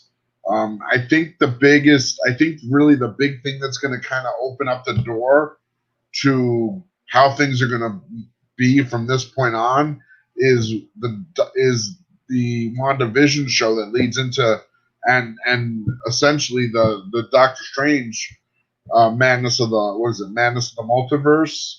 Yeah, which is supposed to have a nightmare in it. Multiverse of Madness. Well, something like that. That is the movie that's going to really, like, I think, kind of define or set the stage for what the MCU is going to look like in the future for the next foreseeable future. That's why I think people are really sleeping on Strange Academy, dude, because I think that's going to be Marvel's way of kind of doing like a go-between and not going fully dark, like fully adult, but kind of. It's the perfect. If they go horror, like they've said that the second Doctor Strange movie is a horror movie, and if they go horror, if the first one was like a more of a journey adventure type movie, and the second one's more of a horror movie, they really could do a more of a like a team building or almost like a Goonies type movie. I don't know what to call it, what genre to call it, or what type of movie, but something with the students. Yeah, that's what I'm saying, and why I think it's a very different kind of movie to do with Doctor Strange. But that's what I'm saying, and why I don't think it's an accident that in Strange Academy, Doctor Strange is the. I agree with. Sorry, you were saying? Oh, I was saying that's why I don't think it's an accident that they rolled out Strange Academy around the time that this Doctor Strange shit is going to be rolling out, because they're laying the foundation for the idea that Doctor Strange is going to be leading this school of magicians. So, like, and magic's going to play a big role in yeah, and I think that they're going to kind of build the Easter egg in this next movie, because who else is he's going to have to start building a team of people that, what if something happens to him? You know what the standing joke in the comics is? What? Like,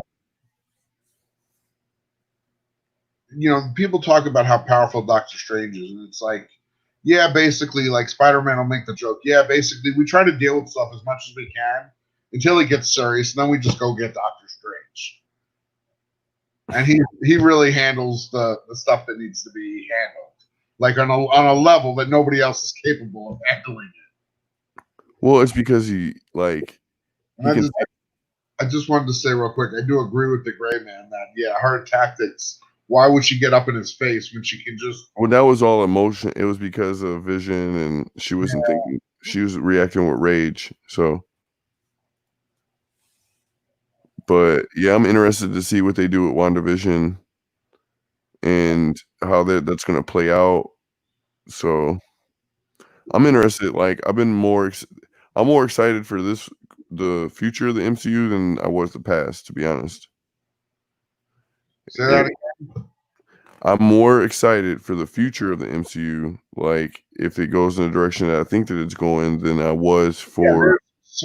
There's so much potential, and the fact that they've let's be honest, you talk about the Guardians of the Galaxy, they were a very Niche, not a major character. Let's just say not a major character. They had their fan base, they had their following, but nothing compared to like a Spider-Man's fan base or a Hulk's fan base. I mean, let's be honest. They were small fries. Yeah. They're one of those groups of characters that never supported. I mean, they had their series in the 80s that Jim Valentino started, and it ran for a while, but then it ended. And then, they ran in like Marvel in different comics in the 70s. And they never really had their own series that back then. And then they've had a few iterations that they've started and stopped and started. It's probably been more popular lately because of the success of the movie. But the fact that they can take, those characters and make a good movie, I mean, that gives you hope for like anything. It's like Midnight Suns. I remember when that came out. It wasn't the best thing in the world. It wasn't the worst thing. It's the idea, though, that they can build on. There's this kernel of an idea that they can mine and generate. Night, Elizabeth. Yeah, so thanks for coming by and hanging out. We appreciate it. Yeah, most definitely. Really appreciate it. But some of my favorite characters are associated with the new MCU, like Magic and Doctor Strange and Ghost Rider and Morbius. So like these were the characters that like I collected when I was growing up, and the ones that now like I'm saying I'm more into horror.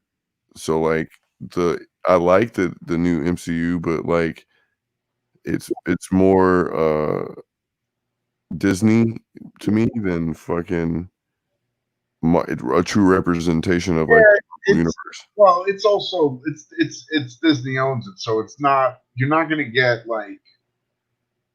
I'm never gonna get like a real Conan movie from Disney owned Marvel or Blade. Yeah, or Blade, I don't think that. I think that this new Blade movie is gonna be all right, but I don't think unless they spin it off like they did Deadpool, that it's gonna. I mean, at the end of the day, look, he's got to kill vampires, but what you're not going to get is you're not going to get tons of blood. You're not going to get. You're not going to get Blade, who Blade actually is. Blade in the just like Batman. It's why before they started making rated R Batman movies, why Batman was kind of cheesy, and it's because in the comic books, Batman is not cheesy. It's hard to do a Batman in the confines of like PG content. The idea of what he deals with on a nightly basis. I mean, he's like I'm saying, he's supposed to be someone who uses the dark to scare the shit out of you. So like with the criminal element. Yeah. So there's going to be all these themes, like criminals are not nice people. So there's all these themes associated with crime, like rape, murder, don't drug fall use. G-rated, rating. But like, so like I'm saying, you have to be true to the source material, and I feel like that, like with Blade, you can only go so far before they're like, wait a minute, that's I think it's almost better if the characters don't have that strong of an established like mythos. that if they're of a mythos. If they're more like if it's just a kernel of an idea and they build it from there. I mean, Well, I'm sure however they do Adam Warlock, there's going to be Adam Warlock purists who read those who have read those books and have a very like firm belief and idea of what Adam Warlock is, and what they do is just probably not gonna jive with their, unless they really knock it out of the park and really are true to the source material. Well, I think you touched on it earlier when you brought up the reason why they went with Guardians. And I think it's why they pick some of these obscure groups, and it's because they can basically, if they're not fully fleshed out like Guardians, you don't have, you have your cult that follows them, but the most people aren't going to even know where they want. For you could say that for Cap, Thor, and Iron Man. Because when I was a kid in the 80s, in the early 80s and the mid 80s, dude, Cap, Thor, and Iron Man weren't the A-team. They weren't even popular. What do you mean? Like, I mean, I'd argue that they were not up until, like I'm saying, that they made Iron Man 1. I'm just saying my point of view, my personal point of view. I agree. Nobody. I mean, people liked Cap, people liked Iron Man, people liked Thor. Thor was always one of my favorites. I like Thor, but people loved Spider-Man. People loved the Hulk. People loved the X-Men. Well, how many of those the reason why you know that that's true is because long before there was an MCU, there was Hulk movies, there was fucking. That's what Marvel. Those are the ones Marvel sold when they were in the throes of bankruptcy. That's why when they sold off those rights, they sold off all the rights for their A-listers. So they only had left was like the B-listers, and that's that. But they made them work, and that's. I mean, that's the greatness of you would talk about genius that somehow. Imagine what Marvel would have been able to do with their A-listers from the beginning. Well, maybe it's in a way. Maybe it's good that they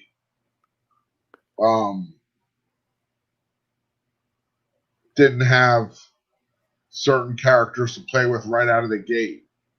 I mean, maybe it's good, maybe it's bad. I don't know. I mean, like I think they would have done an even better job because I think instead of all the shitty Spider-Man movies that we've got, you'd have got a true, authentic, like if Stan Lee.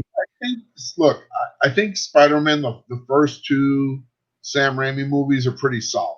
They're okay. I don't think they aged that well, but I remember seeing them when they came out, and I enjoyed those movies immensely. Not everything ages well. 3 was not that good. 3 was kind of crappy. Granted, just let's call it crappy. The 2 that Andrew Garfield made, I didn't really dig, and I think I just didn't like them. So I'll give you 2 out of 5 movies so far are good. Now I like the ones with Tom Holland. I've enjoyed those. So we're at what, like a 50%, 500 batting average. If you bat 300 in the MLB, you get. I think a lot of those strength of even the older movies are just going off of fandom for Spider-Man. So like, I think that if Marvel would have started with Spider-Man movie instead of an Iron Man movie, I think even the reception how big it would have exploded. Yeah, probably. I mean, it's a more popular character, so it's yeah. So you're talking about let's take both variables being equal, meaning same exponential growth on to just the variable. So times X times 16 or whatever. And now you take a larger variable, which is Spider-Man, over Iron Man. So they had to build up a cult-based fan following now for Iron Man, where Spider-Man was already, like, even if you, instead if it was Hulk instead, if it would have been Hulk or Wolverine or the X-Men done right or any of that shit as being Marvel's first team, just like instead of let me say this. I think they totally dropped the ball timing wise. Like, if they could have, like, but I don't know if they had the technology, but like there was a point where I think if they could have made an X-Men movie, like if they could have what they did, if they could have taken what they did in the 90s X-Men cartoon, where they basically animated Jim Lee's version of the X-Men, and they could have brought that to the movie screen, that would have been amazing. That would have just been amazing if they could have done that. That would still be better, in my opinion, than the MCU we got. I mean, I rewatched Iron Man recently. And that movie was directed by Jon Favreau, who is the guy is the guy behind the Mandalorian. Yeah. And I think he was able to make the right movie at the right time, and it did what it needed to do. And I tell you what, I watched that movie and I still enjoyed it. I don't think I'm as fond as Iron Man 2 or 3. But I enjoyed it. I definitely think that Iron Man 1 was the pinnacle for Iron Man. And like I also think that the success of Iron Man was bigger than just was more due to how perfect they casted. Like, I don't think I still to this day don't think that there's a better translation from a character to like from the source material to real life than there is Tony Stark to Robert Downey Jr. Like, just think about some of the roles Robert Downey Jr. played. Well, what I'm saying is that Tony Stark is Robert Downey Jr. Like, they just have a different name. Think about some of the roles he played in the 80s. He was always like the a-hole kid in the background who was either cocky or conniving or just had this certain like. So that's what I'm saying. That literally he's not acting when he's playing Tony Stark. Like, Tony Stark is fucking Robert Downey Jr. They just have a different name. That's literally the only difference between them. Like, he lives his life the same way. He's rich. Literally, what, he doesn't own like a suit of armor. Who gives it like a shit about that? Like, but everything else that makes Tony Stark, Robert Downey Jr. is that in real life. So like, he ain't acting when he's playing Tony Stark to an extent. I mean, he's acting like when he says that he has his suit, but the lifestyle, the mannerisms, the way that he actually physically looks, everything else. Like I'm saying, when I think Tony Stark, I think Robert Downey Jr. now. And now that's some crazy shit. Like, he's more a personification of Tony Stark to me than the ones that I remember from the comic books, because now I associate. He's a real person, so he's gonna do that. Yeah, but what I'm saying is, so now when I say Nick Fury, what do you think of? Yeah, but now Nick Fury, when I think of the ones from the comic books, I do kind of associate it now, but I know that that's not even the traditional Nick Fury from the comic books. So like, it's the ultimate there's no other character for me that has been able to make that jump where I'm like, now the real life actor like Chris Evans, fuck no, not for Captain America, no, not even Hugh Jackman with Wolverine, even though he's that close and all that. But he doesn't even fit. Wolverine's just supposed to be this little pipsqueak, and he's I understand, but what I'm saying is everybody jocks like how well, quote unquote, his Wolverine is, but it's like, to me, I don't think Wolverine when I think Hugh Jackman. he's because I don't know. He's a good actor. He does a good Wolverine, but honestly, a lot of those scripts that he had to work with were not great. A lot of those X-Men films. Like, I can tell you one person I think automatically would be a better Wolverine. Gerard Butler, whatever his name is, he's way more way more of the attitude, or like the how he carries himself, his mannerisms, the way he acts is more like what I think of Wolverine from the comics. Like the way he talks, Bub, his fucking that I don't know how to really. Oh, I'm just so like entrenched in the Byrne, the Claremont, Cockrum, Byrne era that I want my Wolverine to be a little pipsqueak. Well, like I'm saying, so like it got to be someone to me that it personifies that shit, and to me, like I'm saying, Robert Downey Jr. to me is more Tony Stark than whoever the fuck they drew into the comic book. Like they should have modeled it like he was born at the wrong time. They should have modeled it after him because it would have been a better version of Tony Stark. So like, I don't know any other characters for me that I can say that an actor personifies for real the character like that. I just don't. No one even holds a candle to that shit. Anthony Hopkins is a pretty good Odin. He is, but still, he doesn't replace what I think of as Odin from the comic books. Like nobody else does that shit besides maybe characters that are completely like Rocket Raccoon, for example, who is a direct or Groot or some shit where they're not like they're all in it. Like there is no separation between what they are in the comic basically and what they are CGI'd or whatever. So like Drax, for example, to me, Drax is completely different in Guardians of the Galaxy than he's represented in like comics. Yeah, I mean, so is Gamora. Nebula's different. Gamora is different. Mantis is different. So it's like they don't even try to make them similar. So, I mean, to an extent, but not really.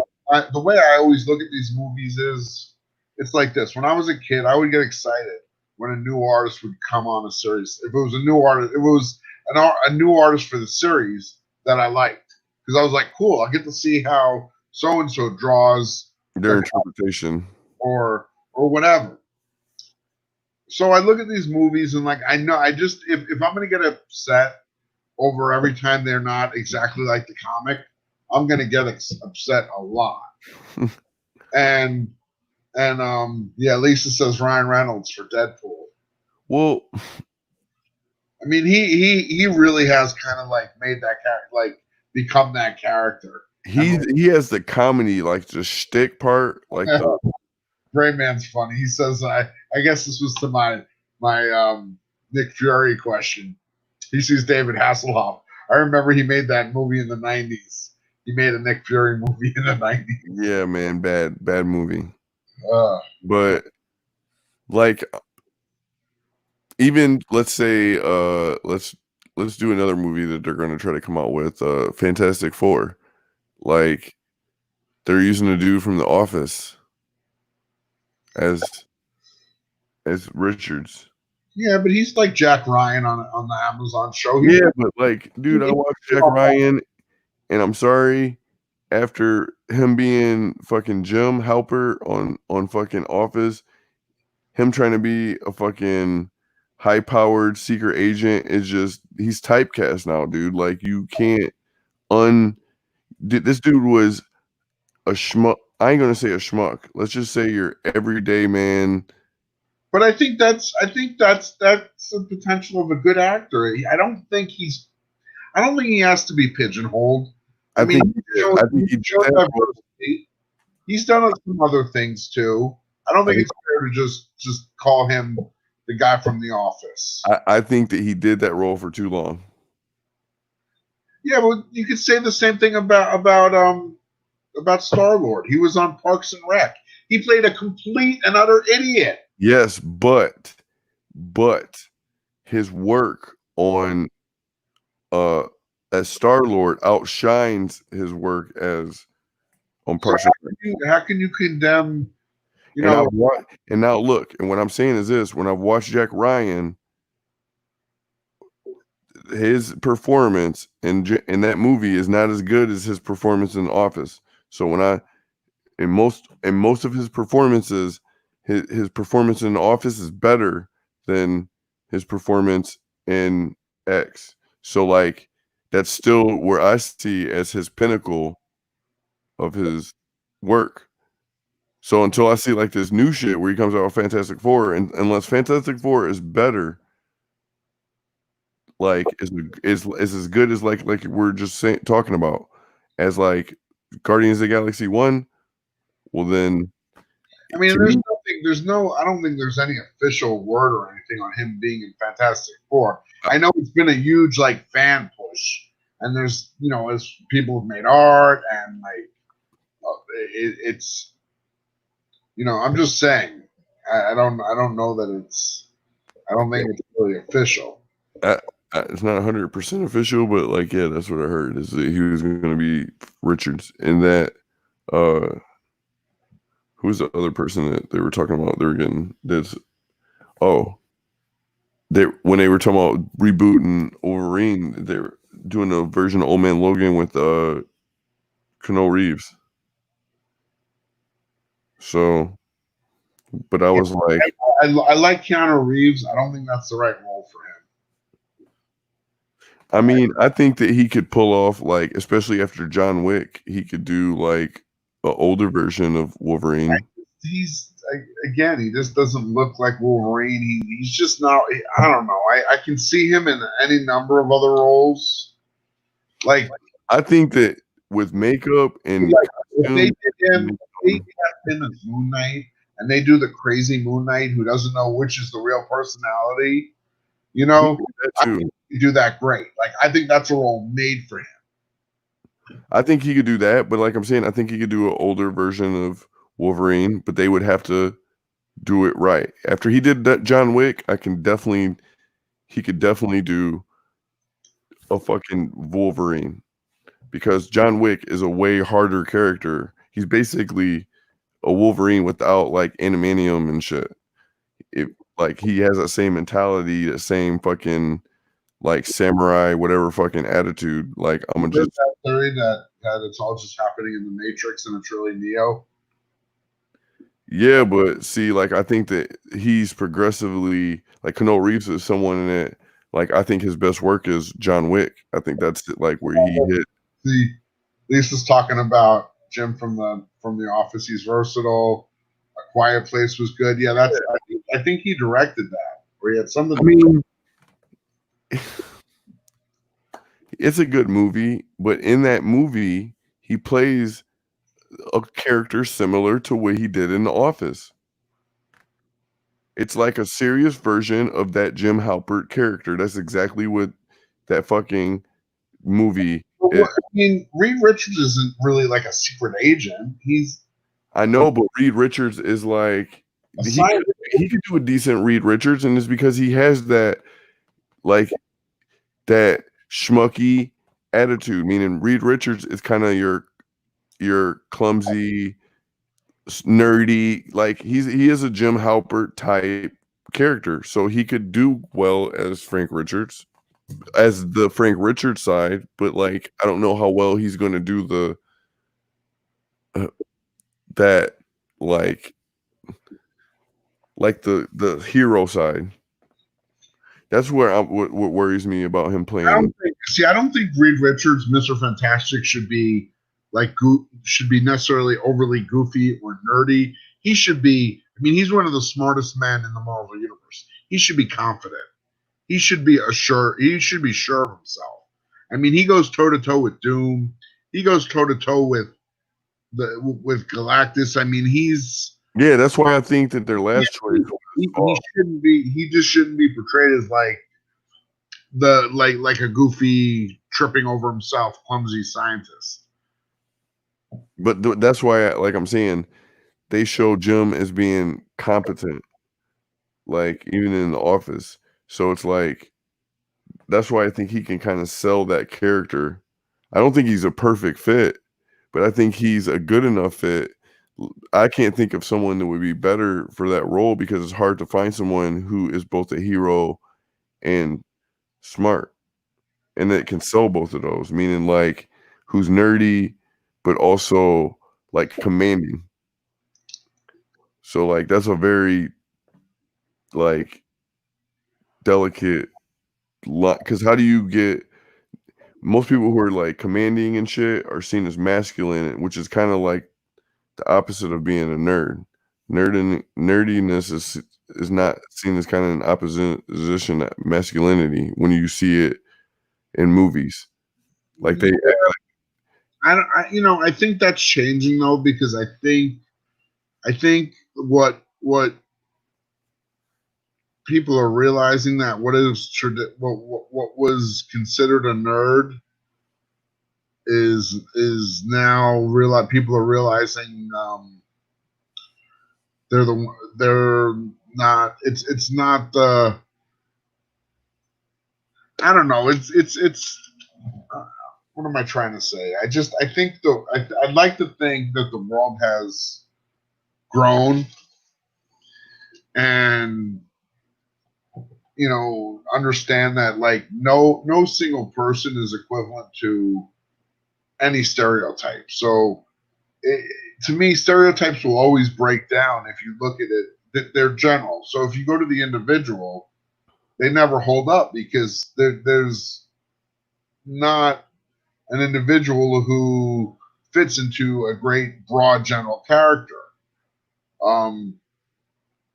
So I don't think I don't see him as when I say I don't see him as a weak, nerdy character. I see him as a strong, brilliant, confident, powerful I see scientist. Brian Richards as that, but I don't see whatever I forget his name.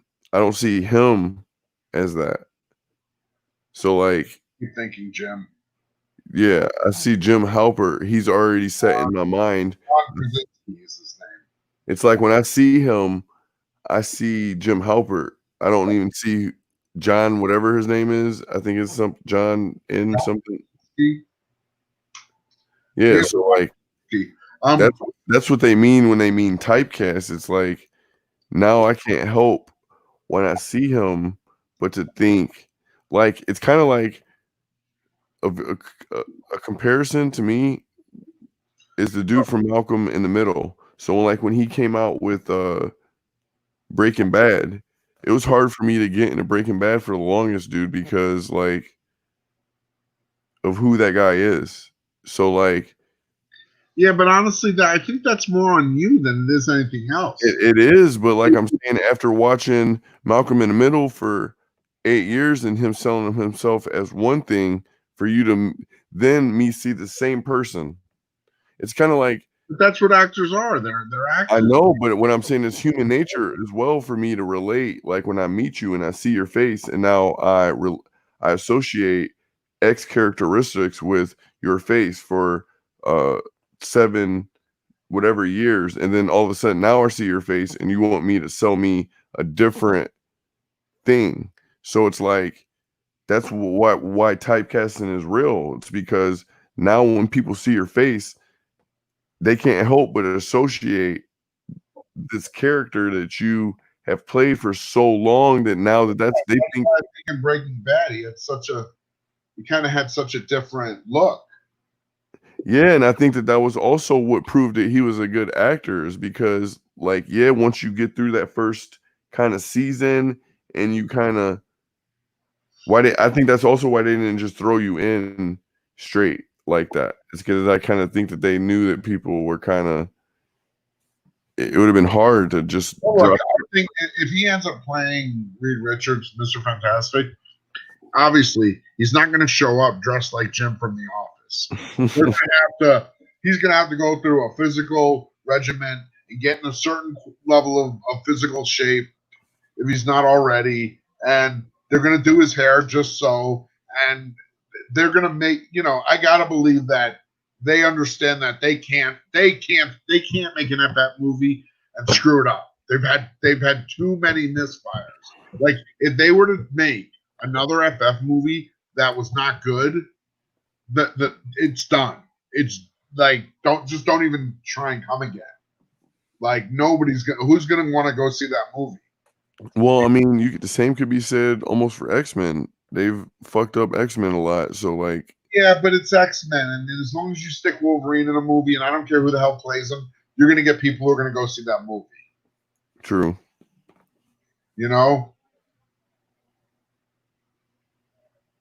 Yeah, hey, look. Typecasting Samuel L. Jackson in any movie was like, what, motherfucker? He's always like the angry black dude in every movie.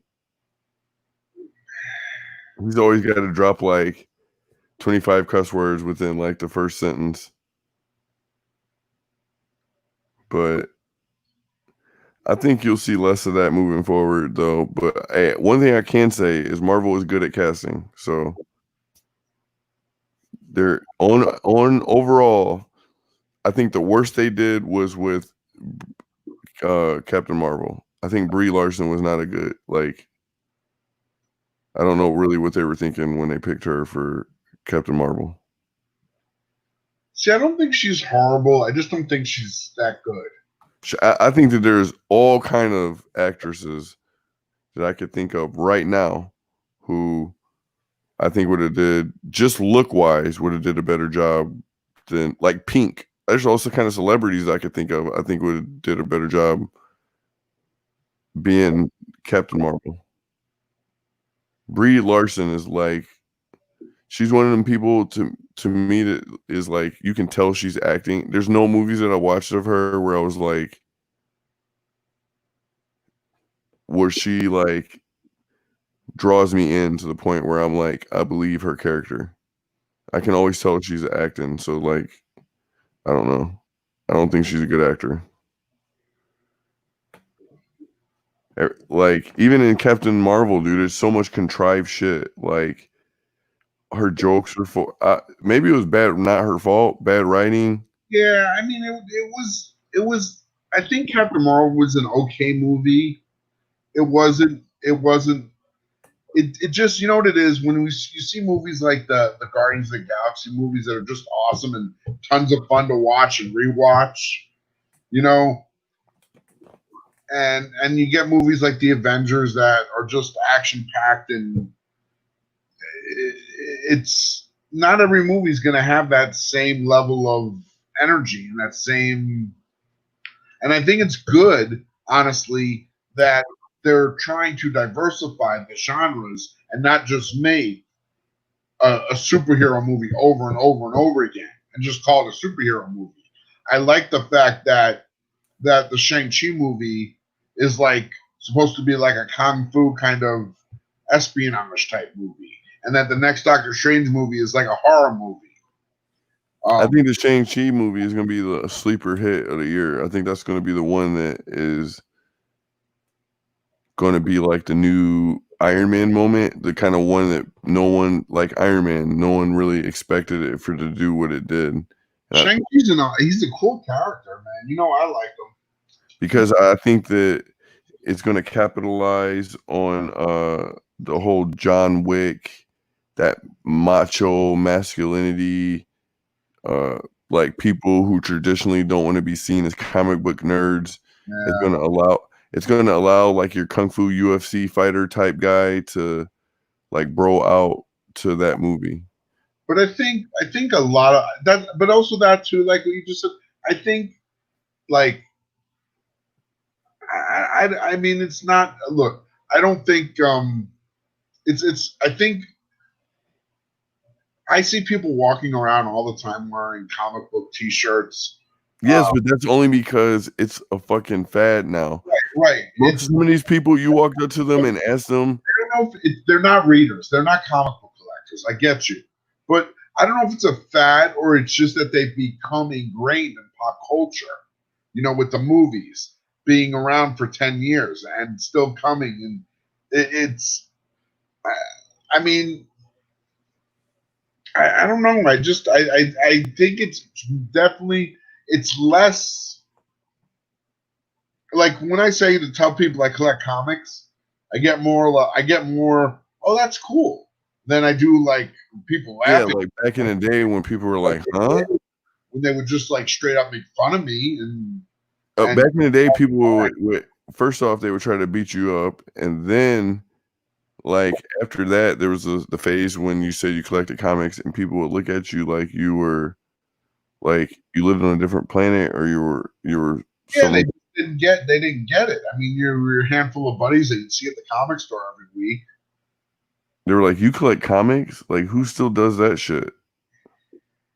Like, that was when baseball cards were big, and everybody's collecting baseball cards, and they were like, why would you collect comics when you could collect baseball cards and football cards and all this other shit? And then now it's like that market is pretty much gone. I mean, you still have people who are buying. Actually, honestly, the sports cards are kind of like coming around again. They're starting to, but it's because you had that whole debacle with Ken Griffey and Flair and the false rarity and all that shit. So I think there's just a certain nostalgia that's coming around where people that collected when they were younger now have kids and they're going back into and disposable income.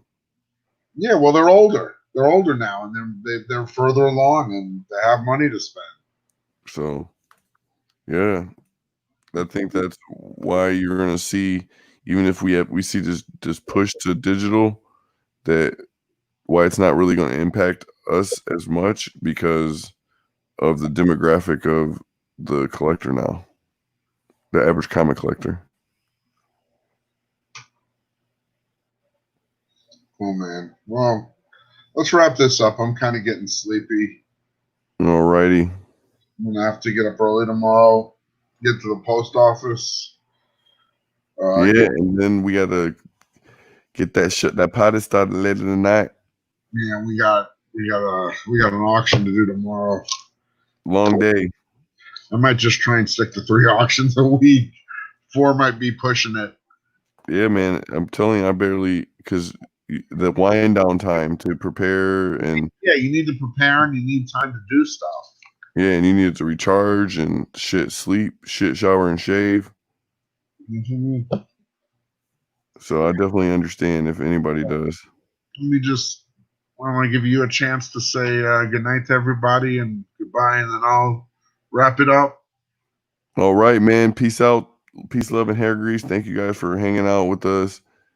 I know we went all over the rails and left, right, and up, down, and now we back at the center. So we'll see you guys later at the auction, and be doing Night Nerdy tonight. So if you haven't already hit that bell, man, and check that shit out later, hasta luego.